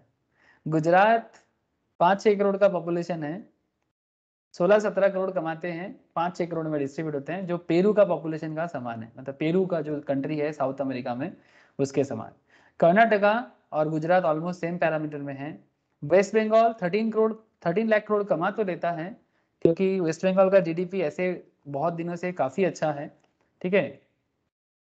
बांग्लादेश भी साथ में होता क्या मजा आता सर, क्योंकि बांग्लादेश तो बहुत बड़ा पार्ट हमारा जीडीपी का था बिफोर, मतलब इंडिपेंडेंस। मतलब वो बांग्लादेश नहीं हुआ करता था, सिंपल बंगाल हुआ करता था, मतलब वेस्ट बंगाल एंड बांग्लादेश मिला के बंगाल। सर वेस्ट बंगाल का प्रॉब्लम है कि 10 करोड़ पॉपुलेशन में डिस्ट्रीब्यूट होता है सर, बहुत हाई पॉपुलेशन एरिया है, highly densed populated states in India. Bihar and उसके बाद आता है Bihar, UP and Bengal, densely populated state, ठीक है। ये चक्कर है, गरीबी है हमारे यहाँ पर, ठीक है। तो क्या करे, जनसंख्या को मार दे? नहीं सर, मार के तो कोई ऑप्शन नहीं है सर। उपाय है यही कि जो है उसको और बढ़ाओ, ठीक है। राजस्थान 10 लाख करोड़ का है, राजस्थान का अच्छा है, पॉपुलेशन थोड़ा कम थी है, मतलब बहुत डेंस पॉपुलेटेड नहीं है और साइज में भी बड़ा है। आंध्रा, केरल, ठीक है। आई होप आपको थोड़ा आइडिया लग गया होगा। मतलब ये मैं इसलिए बोला कि आरओसी से भी समझ में आ जाता है, जानते हो ना, आरओसी से भी समझ में आ जाता है कि देश का सिचुएशन कैसा है, ठीक है। बिहार काफी पीछे है, बट बिहार का भी बहुत पोटेंशियलिटी है। उड़ीसा, इसका भी पोटेंशियलिटी है, ठीक है। बट ये लोग अभी बहुत अच्छा कर रहे हैं। आंध्रा और तेलंगाना फास्टेस्ट ग्रोइंग है अभी, इतना फास्ट है कि इनके सामने कोई टिक नहीं पा रहा है। टिकना नामुमकिन है आंध्रा और तेलंगाना के डेवलपमेंट के सामने, बहुत ज्यादा काम कर रहा है। ओके, ठीक है, चलो ये तो बस ब्रेक था, ब्रेक, तब से लॉ चल रहा रहे तो थोड़ा सा खुश कर दिया आप लोगों को। चलो, कई बार ऐसे होते हैं ना, लॉ पढ़ते पढ़ते प्रोविजन में दिमाग खराब, चलो कभी कभी थोड़ा सा इकोनॉमी लेवल में बाहर आ जाते हैं। ओके, देखो सर, तो आपको क्या करना है, ड्राफ्टिंग, साइनिंग, एमओए, ठीक है। मैं आपको शुरू में ही एमओए दिखाया था, ये देखो ये देखो ये देखो, ये टाटा पावर का क्या है, एमओए, है ना। ये देखो लंबा है, काफी लंबा है एमओए, 214 पेज का एमओए है सर, ठीक है। आगे आगे चर्चा करूंगा एमओए, तब इनके साथ मैच करा के दिखाऊंगा आपको, ठीक है, कि कहाँ कहाँ किस तरह से लिखना पड़ता है और टाटा पावर ने कैसे कैसे लिखा है, ठीक है। आगे आगे दिखाऊंगा आपको। तो एमओए एओए को ड्राफ्ट करो, ड्राफ्टिंग करना मतलब बनाने का तरीका, जो इसमें सीएस का बड़ा रोल प्ले होता है sir. Signing of MOA and its submission to ROC. These documents have to be e-filed and e-stamped. Okay, e-file करना है और e-stamp भी होना है. Consent of persons nominated as directors to act as directors. कौन company का director बनेगा उसका कंसेंट होना चाहिए, ठीक है। ऐसा नहीं कि किसी को भी कंपनी का डायरेक्टर बना देते हैं, ऐसे होता है सर, जानते हो। फेक कंपनी बनाते हैं वाले, फेक कंपनी बनता है सर, जिसको डुप्लीकेट बिजनेस है ना, जो बिजनेस नाम का दिखाते हैं बट एक्चुअली बिजनेस नहीं है, मतलब गलत इनकम, ब्लैक मनी, ठीक है। इसमें जो डायरेक्टर बन जाता है ना कंपनी का, उसको पता ही नहीं कि वो कंपनी का डायरेक्टर है। बताऊंगा आगे आगे कि कैसे फॉल्स कंपनी बना के, ठीक है, मार्केट में ब्लैक मनी को किस तरह से बढ़ाया जाता है, ब्लैक मनी को व्हाइट किया जाता है। कोलकाता कैपिटल है ब्लैक मनी को व्हाइट करने का, कैपिटल कोलकाता। सर ऐसा बात है क्या?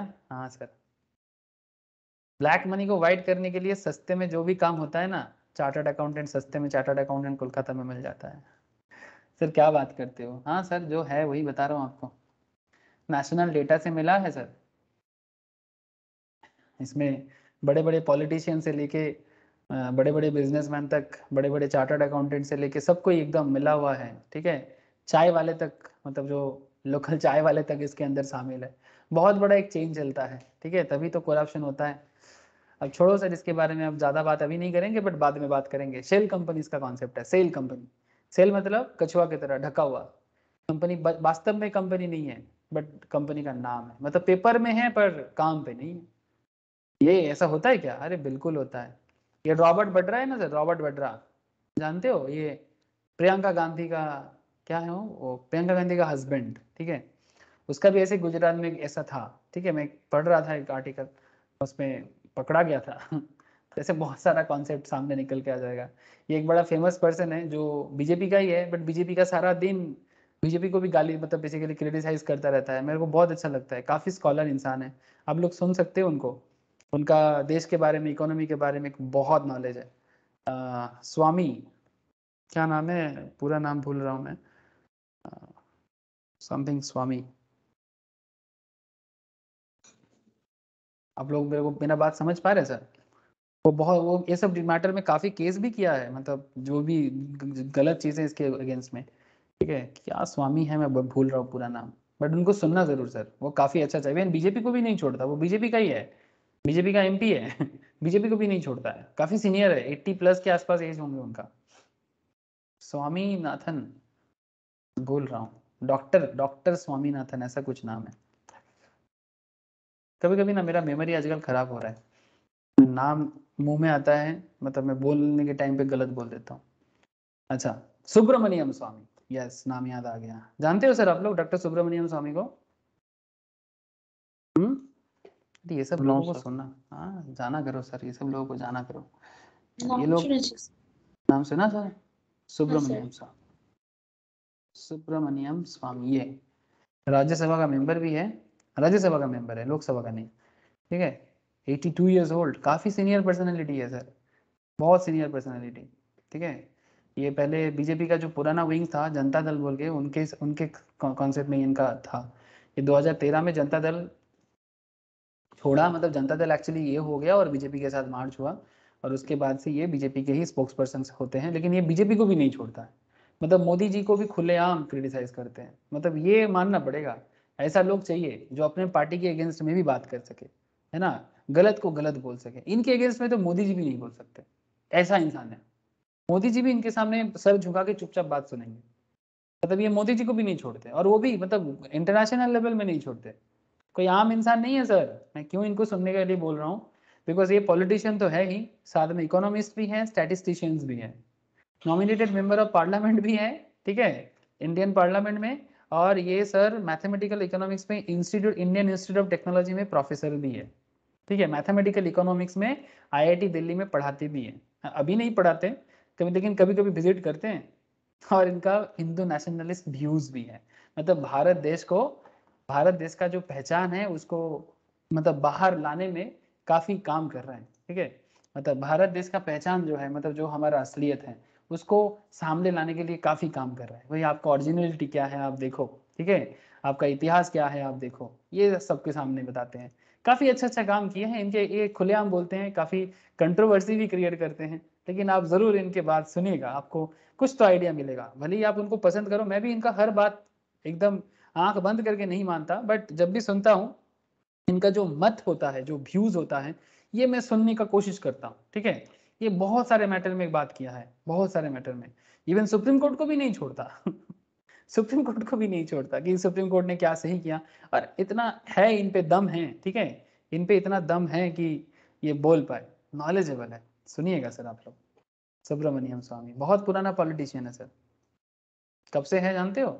ये देखो 1990 से है, 90 साल से, समझ रहे हैं ना, बहुत पुराना पॉलिटिशियन है। वैसे उससे पहले भी, ओ सॉरी 2016, नॉमिनेटेड 1988, 1988 में फर्स्ट टाइम नॉमिनेट हुआ था उत्तर प्रदेश से। ठीक है, लेकिन है तो साउथ का, कर्नाटका का है मोस्ट प्रोबेबली। ठीक है, चलो आगे बढ़ते हैं।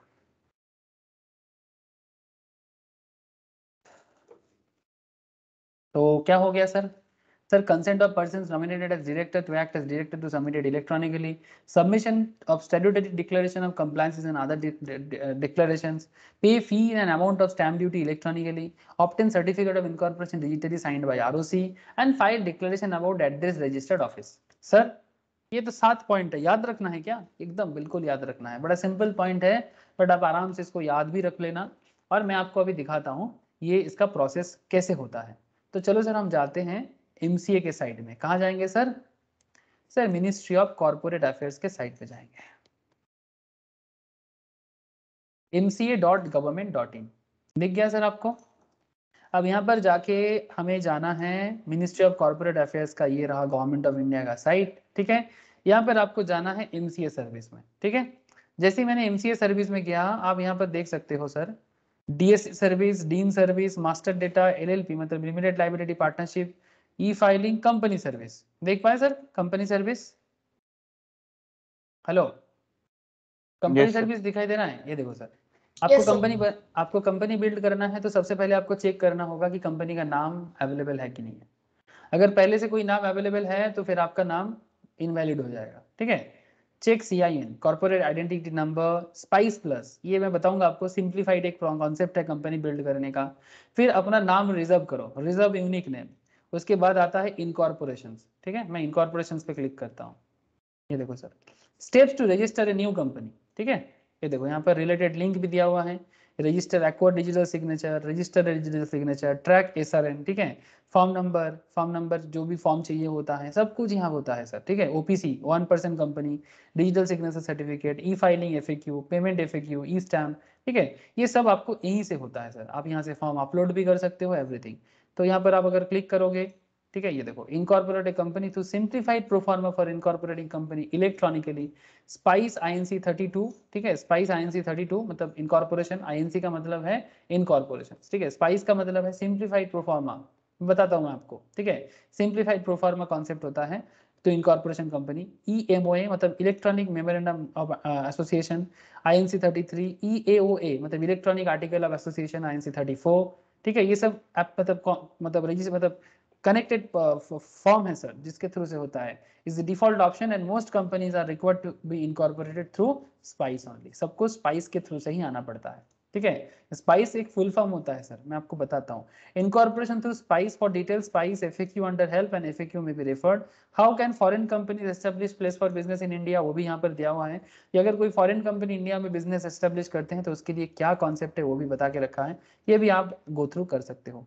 तो रजिस्टर कंपनी इन स्पाइस प्लस, आप यहाँ पर जाओ, यहाँ पर जाके आप यूजर लॉग इन करो, लेकिन बिफोर दैट आपको नाम वगैरह सबमिट करना पड़ता है। ये सब चीज जो मैं आपको अभी इस कंपनी लॉ के चैप्टर में बता रहा हूँ, ये सारा का सारा खेल MCA के साइड से ही होता है। तो सबसे पहले क्या करना होगा, अपना नाम रिजर्व करना होगा। उसके बाद आपको MOA AOA का ड्राफ्टिंग साइनिंग करना होगा और उसको ROC में सबमिट करना होगा, ठीक है। सब ऑनलाइन में होता है। These documents have to be e-filed and e-stamped. Consent of persons as directors to act as directors to be submitted electronically. Submission of statutory declaration of compliance and other declarations.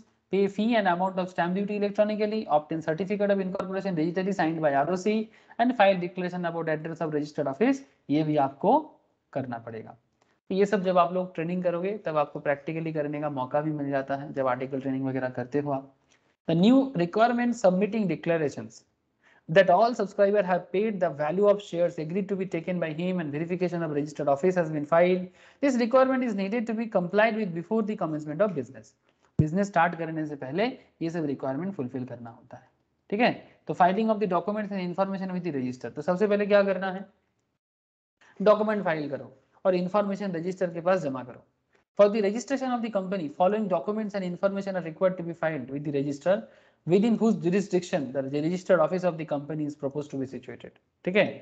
तो जिस registered jurisdiction में, मतलब जैसे हमारे कोलकाता में ROC है निजाम palace में, ठीक है। The memorandum of association and article of association of the company duly signed by all the subscriber to the memorandum, मतलब जो कंपनी का क्या बनते हैं सर, जो कंपनी का नॉर्मली मेंबर बनते हैं उनको सब्सक्राइबर भी बोला जाता है, शेयर सब्सक्राइबर, उनके नाम जरूर होगा मेमोरेंडम में, ठीक है। तो all the memorandum of association and article of association of the company duly signed by all subscriber to the memorandum. A declaration by person who is engaged in the formation of the company, इसके लिए मैं आपको एक काम करूंगा, आपको मैं Tata power का जो MOA है जो मैं शेयर कर दूंगा, ठीक है। आप जरूर एक बार गो थ्रू करें, इसमें आपको tenure of office, management agents कौन कौन है, कौन कौन होल्ड कर रहा है, कौन सब्सक्राइबर है, सब डेटा आपको इसके अंदर मिलेगा, ठीक है। इससे आपको आइडिया मिल जाएगा, ठीक है, ये कैसे एक कंपनी बनाना होता है, MOA के अंदर क्या होता है, ठीक है। तो ये सब के लिए मैं आपको ये डेटा देखने के लिए बोलूंगा, भले ही देखने में बोरिंग हो, ठीक है, ये सब चीजें बोरिंग दिखता है लेकिन इसका काम बोरिंग नहीं है इसका रियलिटी काफी इंपॉर्टेंट है। देखने में बोरिंग है, हाँ भाई क्या लिखा जुका है समझ में नहीं आता, अरे भाई हर किसी का समझ होता तो हर कोई चार्टर्ड CA में बन जाता, है ना।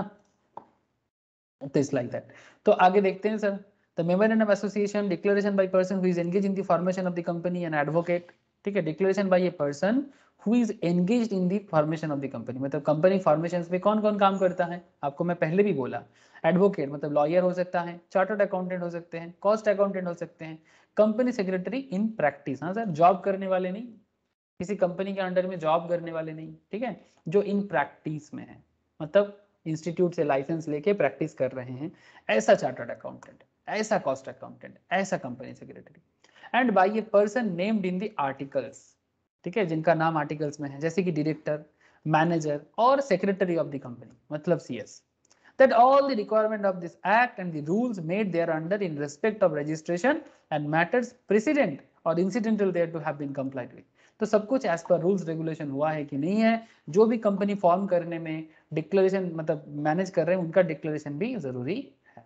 तो ये सब किसके पास जमा करना होगा, रजिस्टर के पास, declaration from each of the subscribers to the memorandum and from person named as the first director, जिनका नाम फर्स्ट डायरेक्टर के पोस्ट में आ रहा है, if any in the article stating that he is not convicted of any offence, जो director बनेगा उसके नाम पे कोई दाग नहीं होना चाहिए, कन्विक्टेड मतलब समझते हो ना, जेल वगैरह तो नहीं गया होगा, कोई खून वगैरह का तो कोई कुछ नहीं है, he has not convicted of any offense in connection with the promotions, formation or management of any company, मतलब कंपनी बनाने के टाइम पे किसी भी तरह का गलत काम तो नहीं किया होगा, उनके अगेंस्ट में कोई कन्विक्शन तो नहीं है, something like that, he has not been found guilty of any fraud or misfeasance, किसी भी तरह का जाली काम नहीं किया होगा, breach of duty of any company under this act और any previous company law during the last 5 years, मतलब company law, current company law या previous company law, previous company law मतलब 1956 कंपनी लॉ, या फिर उससे पहले भी अगर कोई कंपनी लॉ, जरूरी नहीं है, 56 ही काफी है, ठीक है, and that all the document filed with the register for registration of the company contain information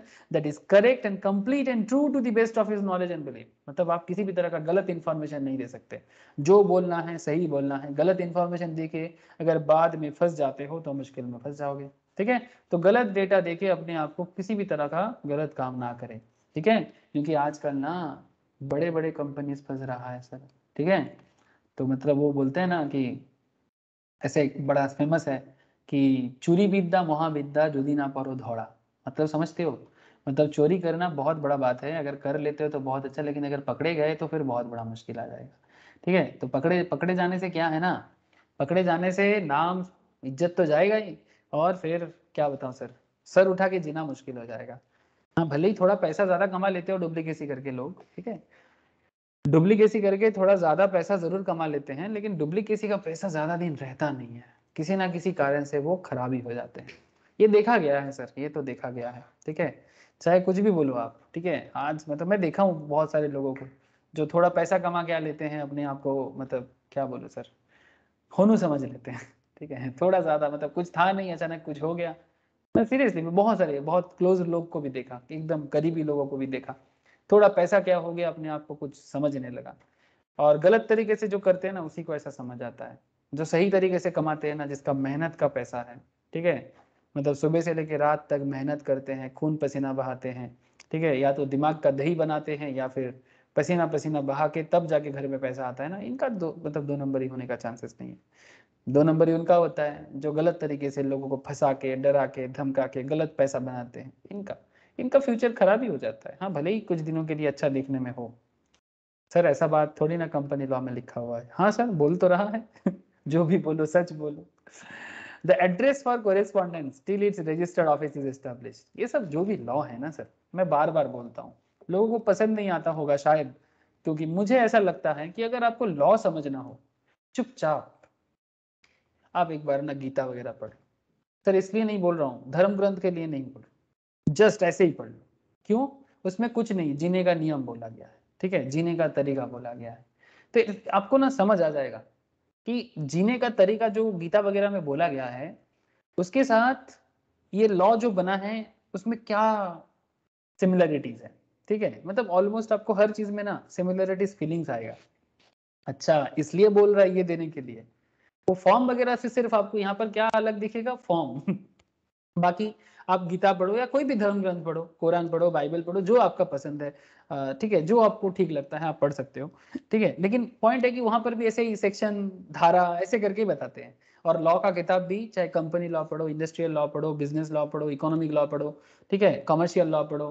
jurisprudence पढ़ो, जनरल लॉ पढ़ो, यही सेक्शन सबसेक्शन इसी तरह से, बस किसी किसी जगह में थोड़ा फॉर्म, ये फॉर्म, वो फॉर्म, ये यहाँ पर है, बाकी जो ओवरऑल कॉन्सेप्ट है वो सिमिलर पैरामीटर में बना हुआ है। मतलब इट्स फॉर योर नॉलेज कि लॉ को अगर प्यार करना है, इसलिए बोल रहा हूँ, try to read any kind of, ठीक है। मैं तो ऑब्वियसली बोलूंगा कि गीता टाइप का कुछ भी पढ़ो, आपको काफी नॉलेज मिलेगा, और वो नॉलेज आपको ना लॉ को समझने में बहुत हेल्प करता है। सर बोर हो जाएंगे, सर बोर होने के लिए क्यों पढ़ोगे, जानने के लिए पढ़ो। हाँ, आजकल काफी सारा मॉडर्न ऑथर आ गया है सर, जो काफी स्टोरी टेलिंग वे में गीता पढ़ाते हैं, पुराने सिस्टम पे नहीं पढ़ाते। मतलब काफी स्टोरी टेलिंग वे में गीता को लिखा है, आप चाहे तो गूगल करके देख सकते हो। ठीक है सर, ये सब ज्ञान मत दो, आगे पढ़ाओ। ठीक है, the particulars, names including surnames of family names, residential address, nationality, ये सब बताना पड़ता है बिल्कुल। Every subscriber of the memorandum along with proof of identity, and in case of subscriber being a body corporate. हाँ, ये क्या है सर? सर किसी कंपनी में किसी और कंपनी का भी सब्सक्रिप्शन हो सकता है। बॉडी कॉर्पोरेट मतलब कंपनी, मतलब एक कंपनी में दूसरा कंपनी मेंबर बन सकता है, बिल्कुल बन सकता है। कंपनी में दूसरा कंपनी क्यों नहीं बन सकता मेंबर? अगर आप किसी भी कंपनी का मार्केट में शेयर होल्डिंग पैटर्न देखोगे, से फॉर एग्जांपल अगर मैं आपको रिलायंस का ही शेयर होल्डिंग पैटर्न दिखाऊं या पेटीएम का ही शेयर होल्डिंग पैटर्न दिखाऊं, देख लेते हैं अभी, आपको पता चलेगा कि कितना सारा अलग अलग ऑर्गेनाइजेशंस इसका शेयर होल्डिंग करके रखे हैं। ठीक है, पेटीएम में जैसे विजय शेखर शर्मा, मतलब जो बेसिकली ओनर है, ठीक है, पेटीएम का ओनर कौन है? विजय शेखर शर्मा। ठीक है, आपको मैं बस होल्डिंग्स में लेके जाता हूँ, आई डोंट नो यहाँ मिलेगा कि नहीं मिलेगा, हाँ मिल रहा है। ठीक है, ये देखो सर, पेटीएम में प्रोमोटर होल्डिंग यहाँ पर कुछ दिखाई नहीं दे रहा है, मतलब दिखाया नहीं अभी, ज़्यादा कुछ है नहीं। रिलायंस पे देखते हैं, रुको, आईटीसी पे देखे क्या? चलो आईटीसी देखते हैं। होल्डिंग्स होल्डिंग्स होल्डिंग्स, पेटीएम अभी अभी आया है ना, ज़्यादा डेटा नहीं है। टोटल प्रोमोटर होल्डिंग, ITC पे प्रमोटर नहीं है सर। प्रोमोटर होल्डिंग परसेंटेज नहीं दिखाया जा रहा है। ITC में म्यूचुअल प्रमोटर नहीं है सर। प्रोमोटर नहीं है, नहीं, 0 प्रमोटर होल्डिंग है जीरो उसमें। प्रोमोटर होल्डिंग है। Mutual funds 10.70%, other domestic institutions का 33%, मतलब ये LIC टाइप का जो ऑर्गेनाइजेशन है इनका काफ़ी पैसा होता है, इंश्योरेंस कंपनीज का। फॉरेन इंस्टीट्यूशंस का 9.99, मतलब FII वगैरह का, ठीक है, और इसको DII बोलते हैं, डोमेस्टिक इंस्टीट्यूशनल, ये FII foreign institutional. Retail and बाकी, मतलब हम आप जैसे लोगों का काफ़ी अच्छा परसेंटेज होल्डिंग है, 46% समथिंग। ठीक है, तो इसीलिए थोड़ा इसका मूवमेंट भी स्लो रहता है, क्योंकि रिटेल पार्टिसिपेंट्स काफ़ी ज़्यादा है। तो इस तरह से आपको क्या पता चलेगा सर? कंपनी का होल्डिंग पैटर्न पता चलता है, कौन कौन सब्सक्राइबर हो सकता है कंपनी का, ये पता चलता है। ठीक है, तो it's just for your knowledge, इसीलिए मैं बोलता रहता हूँ कि थोड़ा शेयर मार्केट का ज्ञान लेते जाओ, आपको काफ़ी हेल्प होगा सर, काफ़ी हेल्प होगा, हर चीज़ में नॉलेज मिलता जाएगा। ठीक है, मतलब प्रैक्टिकली कनेक्ट कर सकते हैं आप लोग। जैसे शुभश्री कितना आसानी से बोला, इसका मतलब क्या है? शुभश्री को पता है कि आईटीसी में प्रोमोटर होल्डिंग नहीं है। ठीक है, तो इससे आपको समझ में आ जाता है कि क्या चल रहा है खेल कंपनी का। ओके सर, तो names including surname, family name, residential address, nationality, subscriber of the memorandum along with the proof of identity, and in case of a subscriber being a body corporate, such particular as may be prescribed. ठीक है, the particular name including surname of family name, director identification number, dean number, ठीक है, अगर किसी का director post है तो उसका डीन नंबर चाहिए, रेसिडेंशियल एड्रेस चाहिए, नेशनलिटी चाहिए, person mention in the article as the first directors and such other director. एक चैप्टर आएगा डीन डायरेक्टर बोल के, डोंट वरी सर, एक चैप्टर पढ़ाएंगे आपको कंपनी लॉ के अंदर, डीन डायरेक्टर्स बोल के, ठीक है, जिसमें आपको मैं डीन क्या होता है, डायरेक्टर्स का क्या कॉन्सेप्ट होता है, अलग अलग डायरेक्टर बन सकता है, फर्स्ट डायरेक्टर क्या होता है, मैं सब बताऊंगा, मैनेजिंग डायरेक्टर क्या होता है, ठीक है, इंडिपेंडेंट डायरेक्टर क्या होता है, बहुत सारा कॉन्सेप्ट आएगा, डायरेक्टर का चैप्टर में बताऊंगा, अभी छोड़ते हैं। हाँ, तब एक बात करने जाओ 1000 बात सामने आता है, क्या बोले और क्या ना बोले। The particular of the interest of the person mentioned in the articles as the first director of the company informs bodies corporate along with their consent to act as director। अच्छा, उसका कंसेंट होना चाहिए कि भाई मैं director बनने के लिए राजी हूँ, कंसेंट देना पड़ेगा। ठीक है, तो इस तरह से कंपनी अपना सारा डिटेल्स प्रोवाइड करेगा रजिस्टर को। उसके बाद क्या होगा? सब रजिस्टर के पास जाने के बाद issue of certificate of incorporation और रजिस्ट्रेशन, उसके बाद सर्टिफिकेट इनकॉर्पोरेशन रजिस्ट्रेशन देगा। The registers on the basis of documents, जो भी डॉक्यूमेंट्स आगे आगे मैंने बोला, and information filed shall register all the documents and information in the register and issue a certificate of incorporation in the prescribed form to the effect of the proposed company is incorporated under this act। तो ये company 2013 companies act के तहत India में काम कर रहा है। उसके बाद क्या मिलता है? Corporate identity number. ठीक है, कॉर्पोरेट आइडेंटिटी नंबर। मैं आपको पेटीएम का जब ये पढ़ा दिखा रहा था, पेटीएम का जब आपको मैं प्रोस्पेक्टस दिखा रहा था, आपको यहाँ पर सीन नंबर दिखाई दिया था?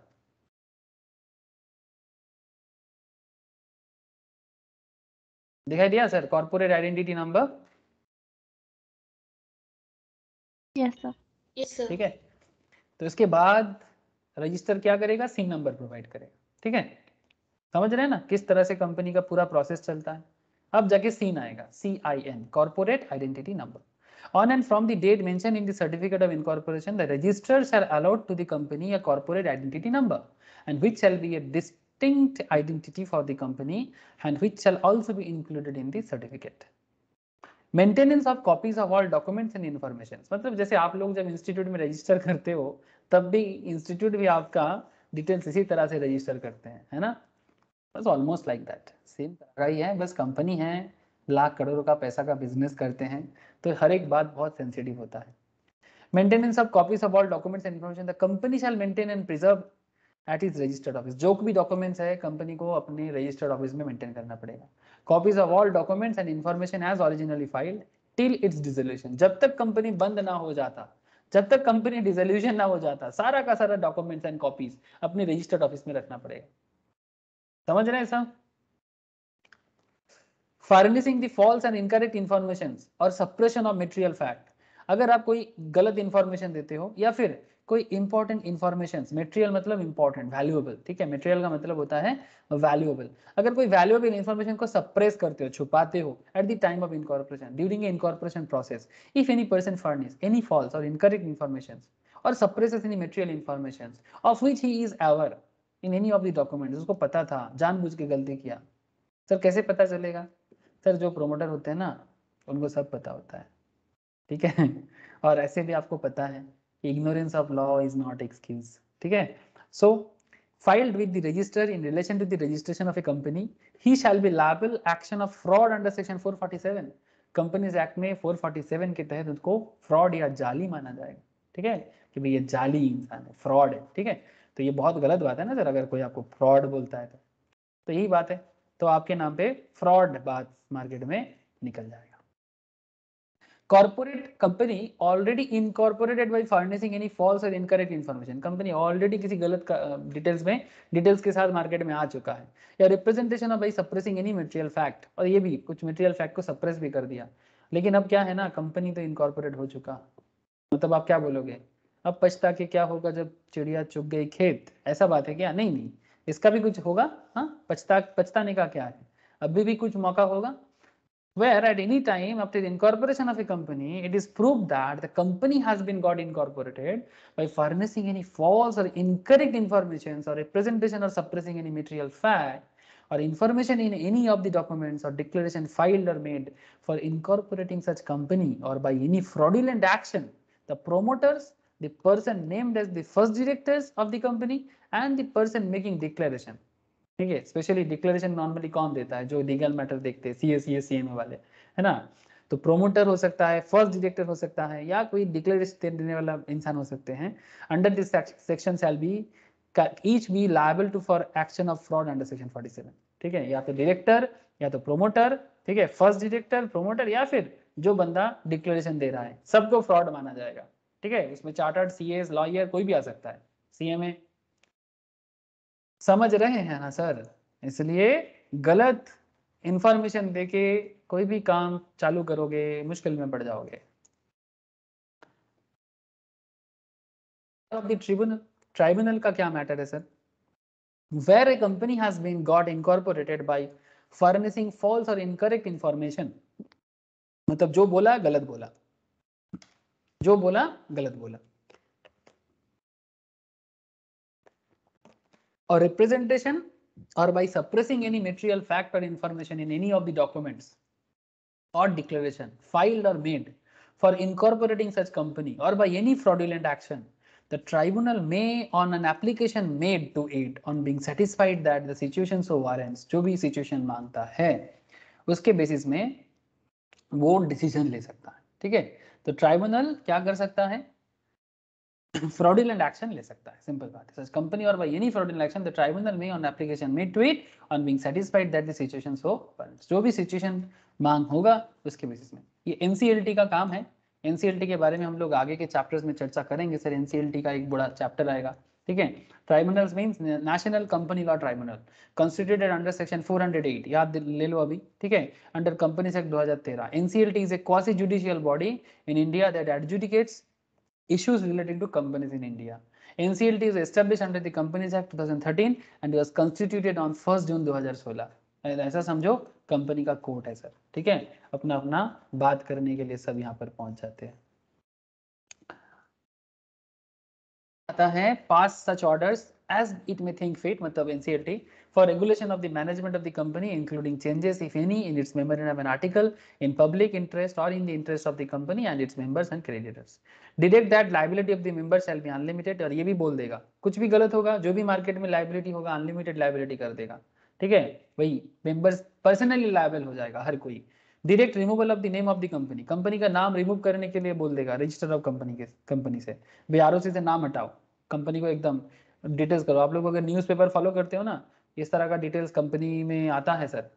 मैं last 2 months back I think, ठीक है, 2-3 months बैक वेस्ट बंगाल से ऑलमोस्ट मतलब 100 मोर देन 100 कंपनी का नाम डिलिस्टेड किया गया. और भी ज्यादा होगा, मुझे एग्जैक्ट याद नहीं हो रहा है. मैं स्टेटस भी दिया था टाइम्स ऑफ इंडिया में या कोई भी मतलब पॉपुलर न्यूज़पेपर में डिटेल्स आया था सर. सिर्फ वेस्ट बंगाल से मोर देन 100 कंपनीज को डिलिस्टेड किया गया था.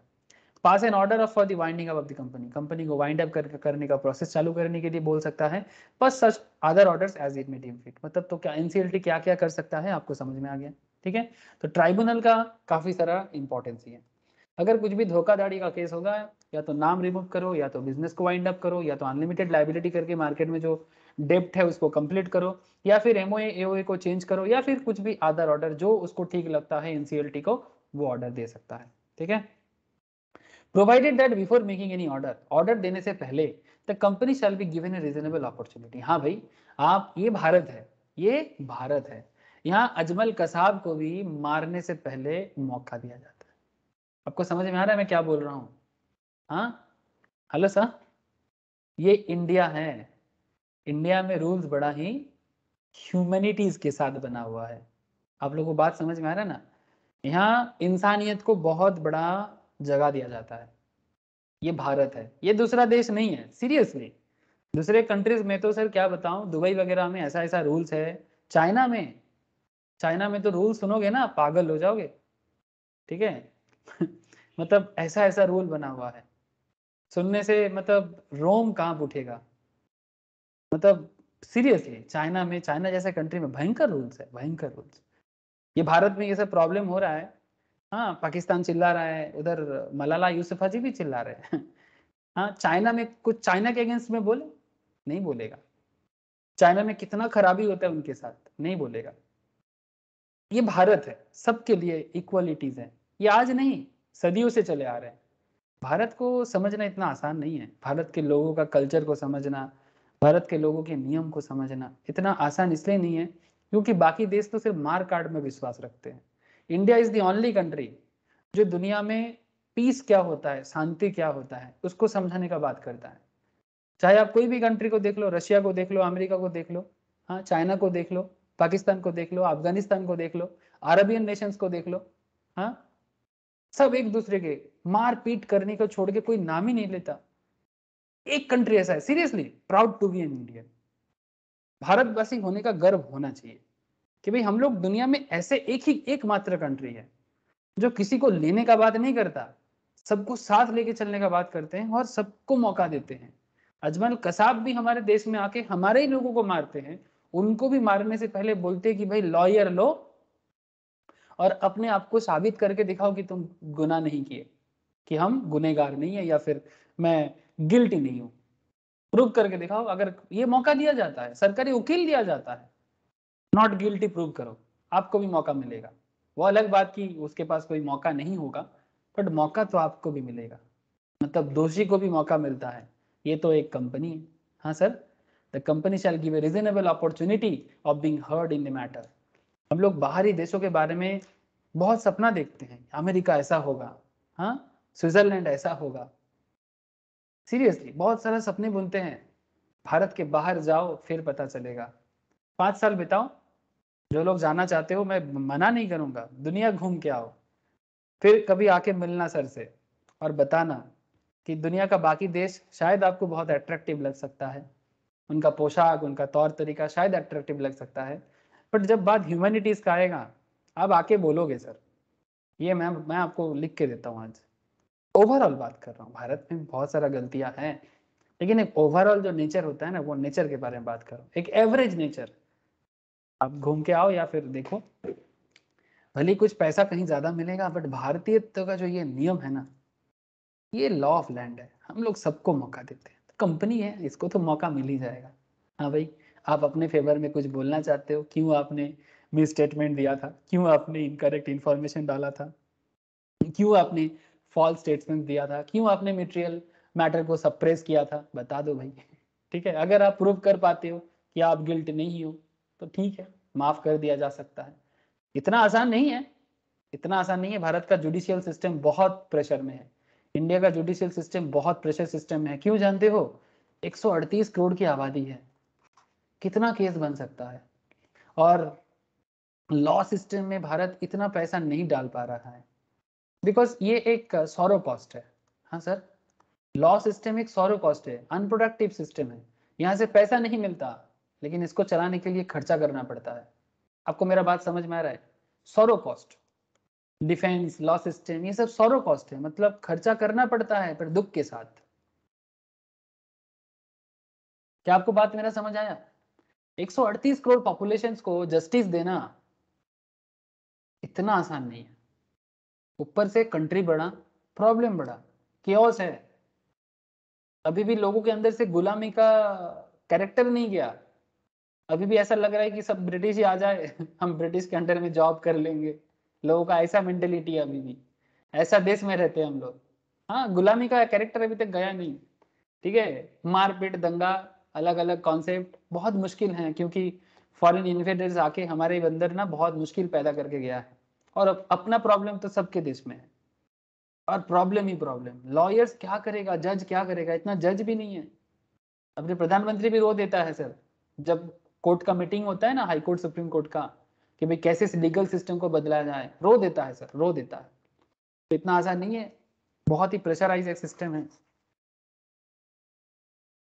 अगर कोई लीगल सिस्टम में कुछ बना पाए ना, मतलब सोल्यूशन देने का, क्योंकि हर किसी को तो लॉयर भी नहीं बना सकते, क्योंकि जजमेंट देना इतना आसान बात तो है नहीं। सिंपल हमारे लाइफ में करियर डिसीजन लेने में हम कितने लोगों से सलाह लेते हैं कि क्या करने से अच्छा होगा, क्या करने से सही रहेगा। हाँ, और ये तो लोगों का जस्टिस का बात है, बहुत मुश्किल होता है सर जज बनना, जजमेंट देना, जान का खतरा रहता है बहुत। ठीक है, ऊपर से गलत करोगे, गलत लोगों के अगेंस्ट में केस करोगे, आप कब उड़ जाओगे क्या पता। हाँ, उड़ गए पंछी, ऐसा हो जाएगा। समझ रहे हो? इंटरनेशनल प्रेशर भी रहता है। हाँ, बाप रे बाप, आप लोगों को अंदाजा है सर? हाँ, इंडियन जुडिशियरी सिस्टम का प्रेशर सिचुएशंस का अगर अंदाजा नहीं है तो धीरे धीरे कोशिश करो समझने का, थोड़ा मैच्योर बन जाओ sir. The company shall be given a reasonable opportunity of being heard in the matter, and the tribunal shall take into consideration the transaction entered into by the company, including the obligations, if any, contracted or payment any liability. ठीक है, जो भी होगा वो करेगा। Simplified proforma, spice मैं आपको बार बार दिखा रहा था तब। स्पाइस क्या है? ये spice, ministry of corporate affairs में जाओ, एमसीए सर्विस में जाओ, और आपको यहाँ पर दिख जाएगा स्पाइस। कहाँ दिखा? किसी को दिखा सर एमसीए सर्विस में? ये रहो स्पाइस, दिख रहा है सर? इसमें यूजर लॉगिन वगैरह बना के करना पड़ता है सर। ठीक है, लॉगिन है तो आप अंदर जाके कर सकते हो। ठीक है, यहाँ पर आपको स्पाइस मिलेगा सर। कंपनी सर्विस में ये देखो, check company name, find CIN, SPICe. ठीक है, मतलब सिंप्लीफाइड प्रोफार्मा कॉन्सेप्ट है, ज्यादा डॉक्यूमेंटेशन का मैटर नहीं है। आप कंपनी को फॉर्म करने के लिए ये यूज कर सकते हो electronically. The Ministry of Corporate Affairs has taken various initiatives for the ease of business in steps towards easy setting up of business. Business करना हुआ आसान. MC has simplified the process of filing of the forms for incorporation of a company through simplified pro forma. पहले जमाने में तो business करना मतलब पहले तो पॉलिटिकल चमचागिरी करो, हाँ, जो पार्टी लीडिंग है उनका पैर पकड़ो, हाँ, इसको फंडिंग दो, उसको फंडिंग दो, तब जाके फैक्ट्री लगता। आज वो दिन नहीं है। आपको किसी का पैर पकड़ने का जरूरत नहीं है, किसी पार्टी को पकड़ के चलने का जरूरत नहीं है। हाँ, कुछ कुछ स्टेट है जहाँ अभी भी प्रॉब्लम है, ठीक है, दादागिरी अभी भी है सर। आप दुकान खोलोगे तो पहले पार्टी का लोग आ जाएगा, ये यहाँ दुकान खोल रहे हो, पैसा दो, चंदा दो, अभी भी कुछ कुछ एरिया में है, स्पेशली मेरे स्टेट में अभी भी है, मतलब बंगाल में अभी भी ऐसा कल्चर है। बट भारत में कुछ ऐसा स्टेट है सर जहाँ पर ये सब प्रॉब्लम नहीं है। आप अपनी मर्जी से बिजनेस बना सकते हो, लीगल बिजनेस, लॉफुल बिजनेस, ठीक है। अच्छा है ना, बिजनेस करोगे, पैसा कमाओगे, टैक्स जमा करोगे, सरकार का, देश का अच्छा होगा, स्टेट का अच्छा होगा, जीएसटी कलेक्शन बढ़ेगा आपका स्टेट का, आपका स्टेट जीएसटी कलेक्ट करेगा तो आपका अच्छा है, और क्या चाहिए। ठीक है सर, नेक्स्ट क्लास में इसका बाकी पार्ट जो है वो चर्चा करेंगे। ऐसे आप लोगों को मैंने बहुत बात किया, आप लोग थोड़ा घर पे ओपीसी वगैरह का डिटेल्स एक बार गो थ्रू कीजिएगा, ठीक है। तो ओपीसी है, बहुत सारा पॉइंट है जो मैं आपके साथ आगे आगे सेक्शन 8 कंपनी है उसका भी डिटेल्स बात करूंगा, ठीक है। तो सेक्शन 8 ओपीसी, ठीक है, और फिर आगे आगे जाके एमओए, एओए, रजिस्ट्रेशन का इफेक्ट, ठीक है। एंड उसके बाद 3-4 फेमस कॉन्सेप्ट है, एक है आपका डॉक्ट्रिन ऑफ इंडोर मैनेजमेंट और एक है आपका डॉक्ट्रिन ऑफ अल्ट्रा वायरस, ठीक है। Doctrine of ultra vires and doctrine of indoor management, ये दोनों चर्चा मैं आपके साथ नेक्स्ट क्लास में करने वाला हूँ। वेरी इंटरेस्टिंग कॉन्सेप्ट सर, ठीक है। Doctrine of ultra vires and doctrine of indoor management, इसके साथ बाकी पोर्शन से एकदम एक साथ करके बताऊंगा, ठीक है। क्लियर है सर, बोलो, क्लास Yes, समझ में sir. आया? ओके सर, हाँ सर। ओके, सबको समझ आ गया सर क्लास? नोट्स में शेयर कर देता हूँ, नोट शेयर कर देता हूँ, आप लोग प्लीज गो थ्रू कीजिए, ठीक है। ओके सर, ठीक है, फिर गुड नाइट सर, टाटा सबको। স্যার একটা জিনিস জিজ্ঞেস করার ছিল। अच्छा, बॉल, बाय सर। Bye sir.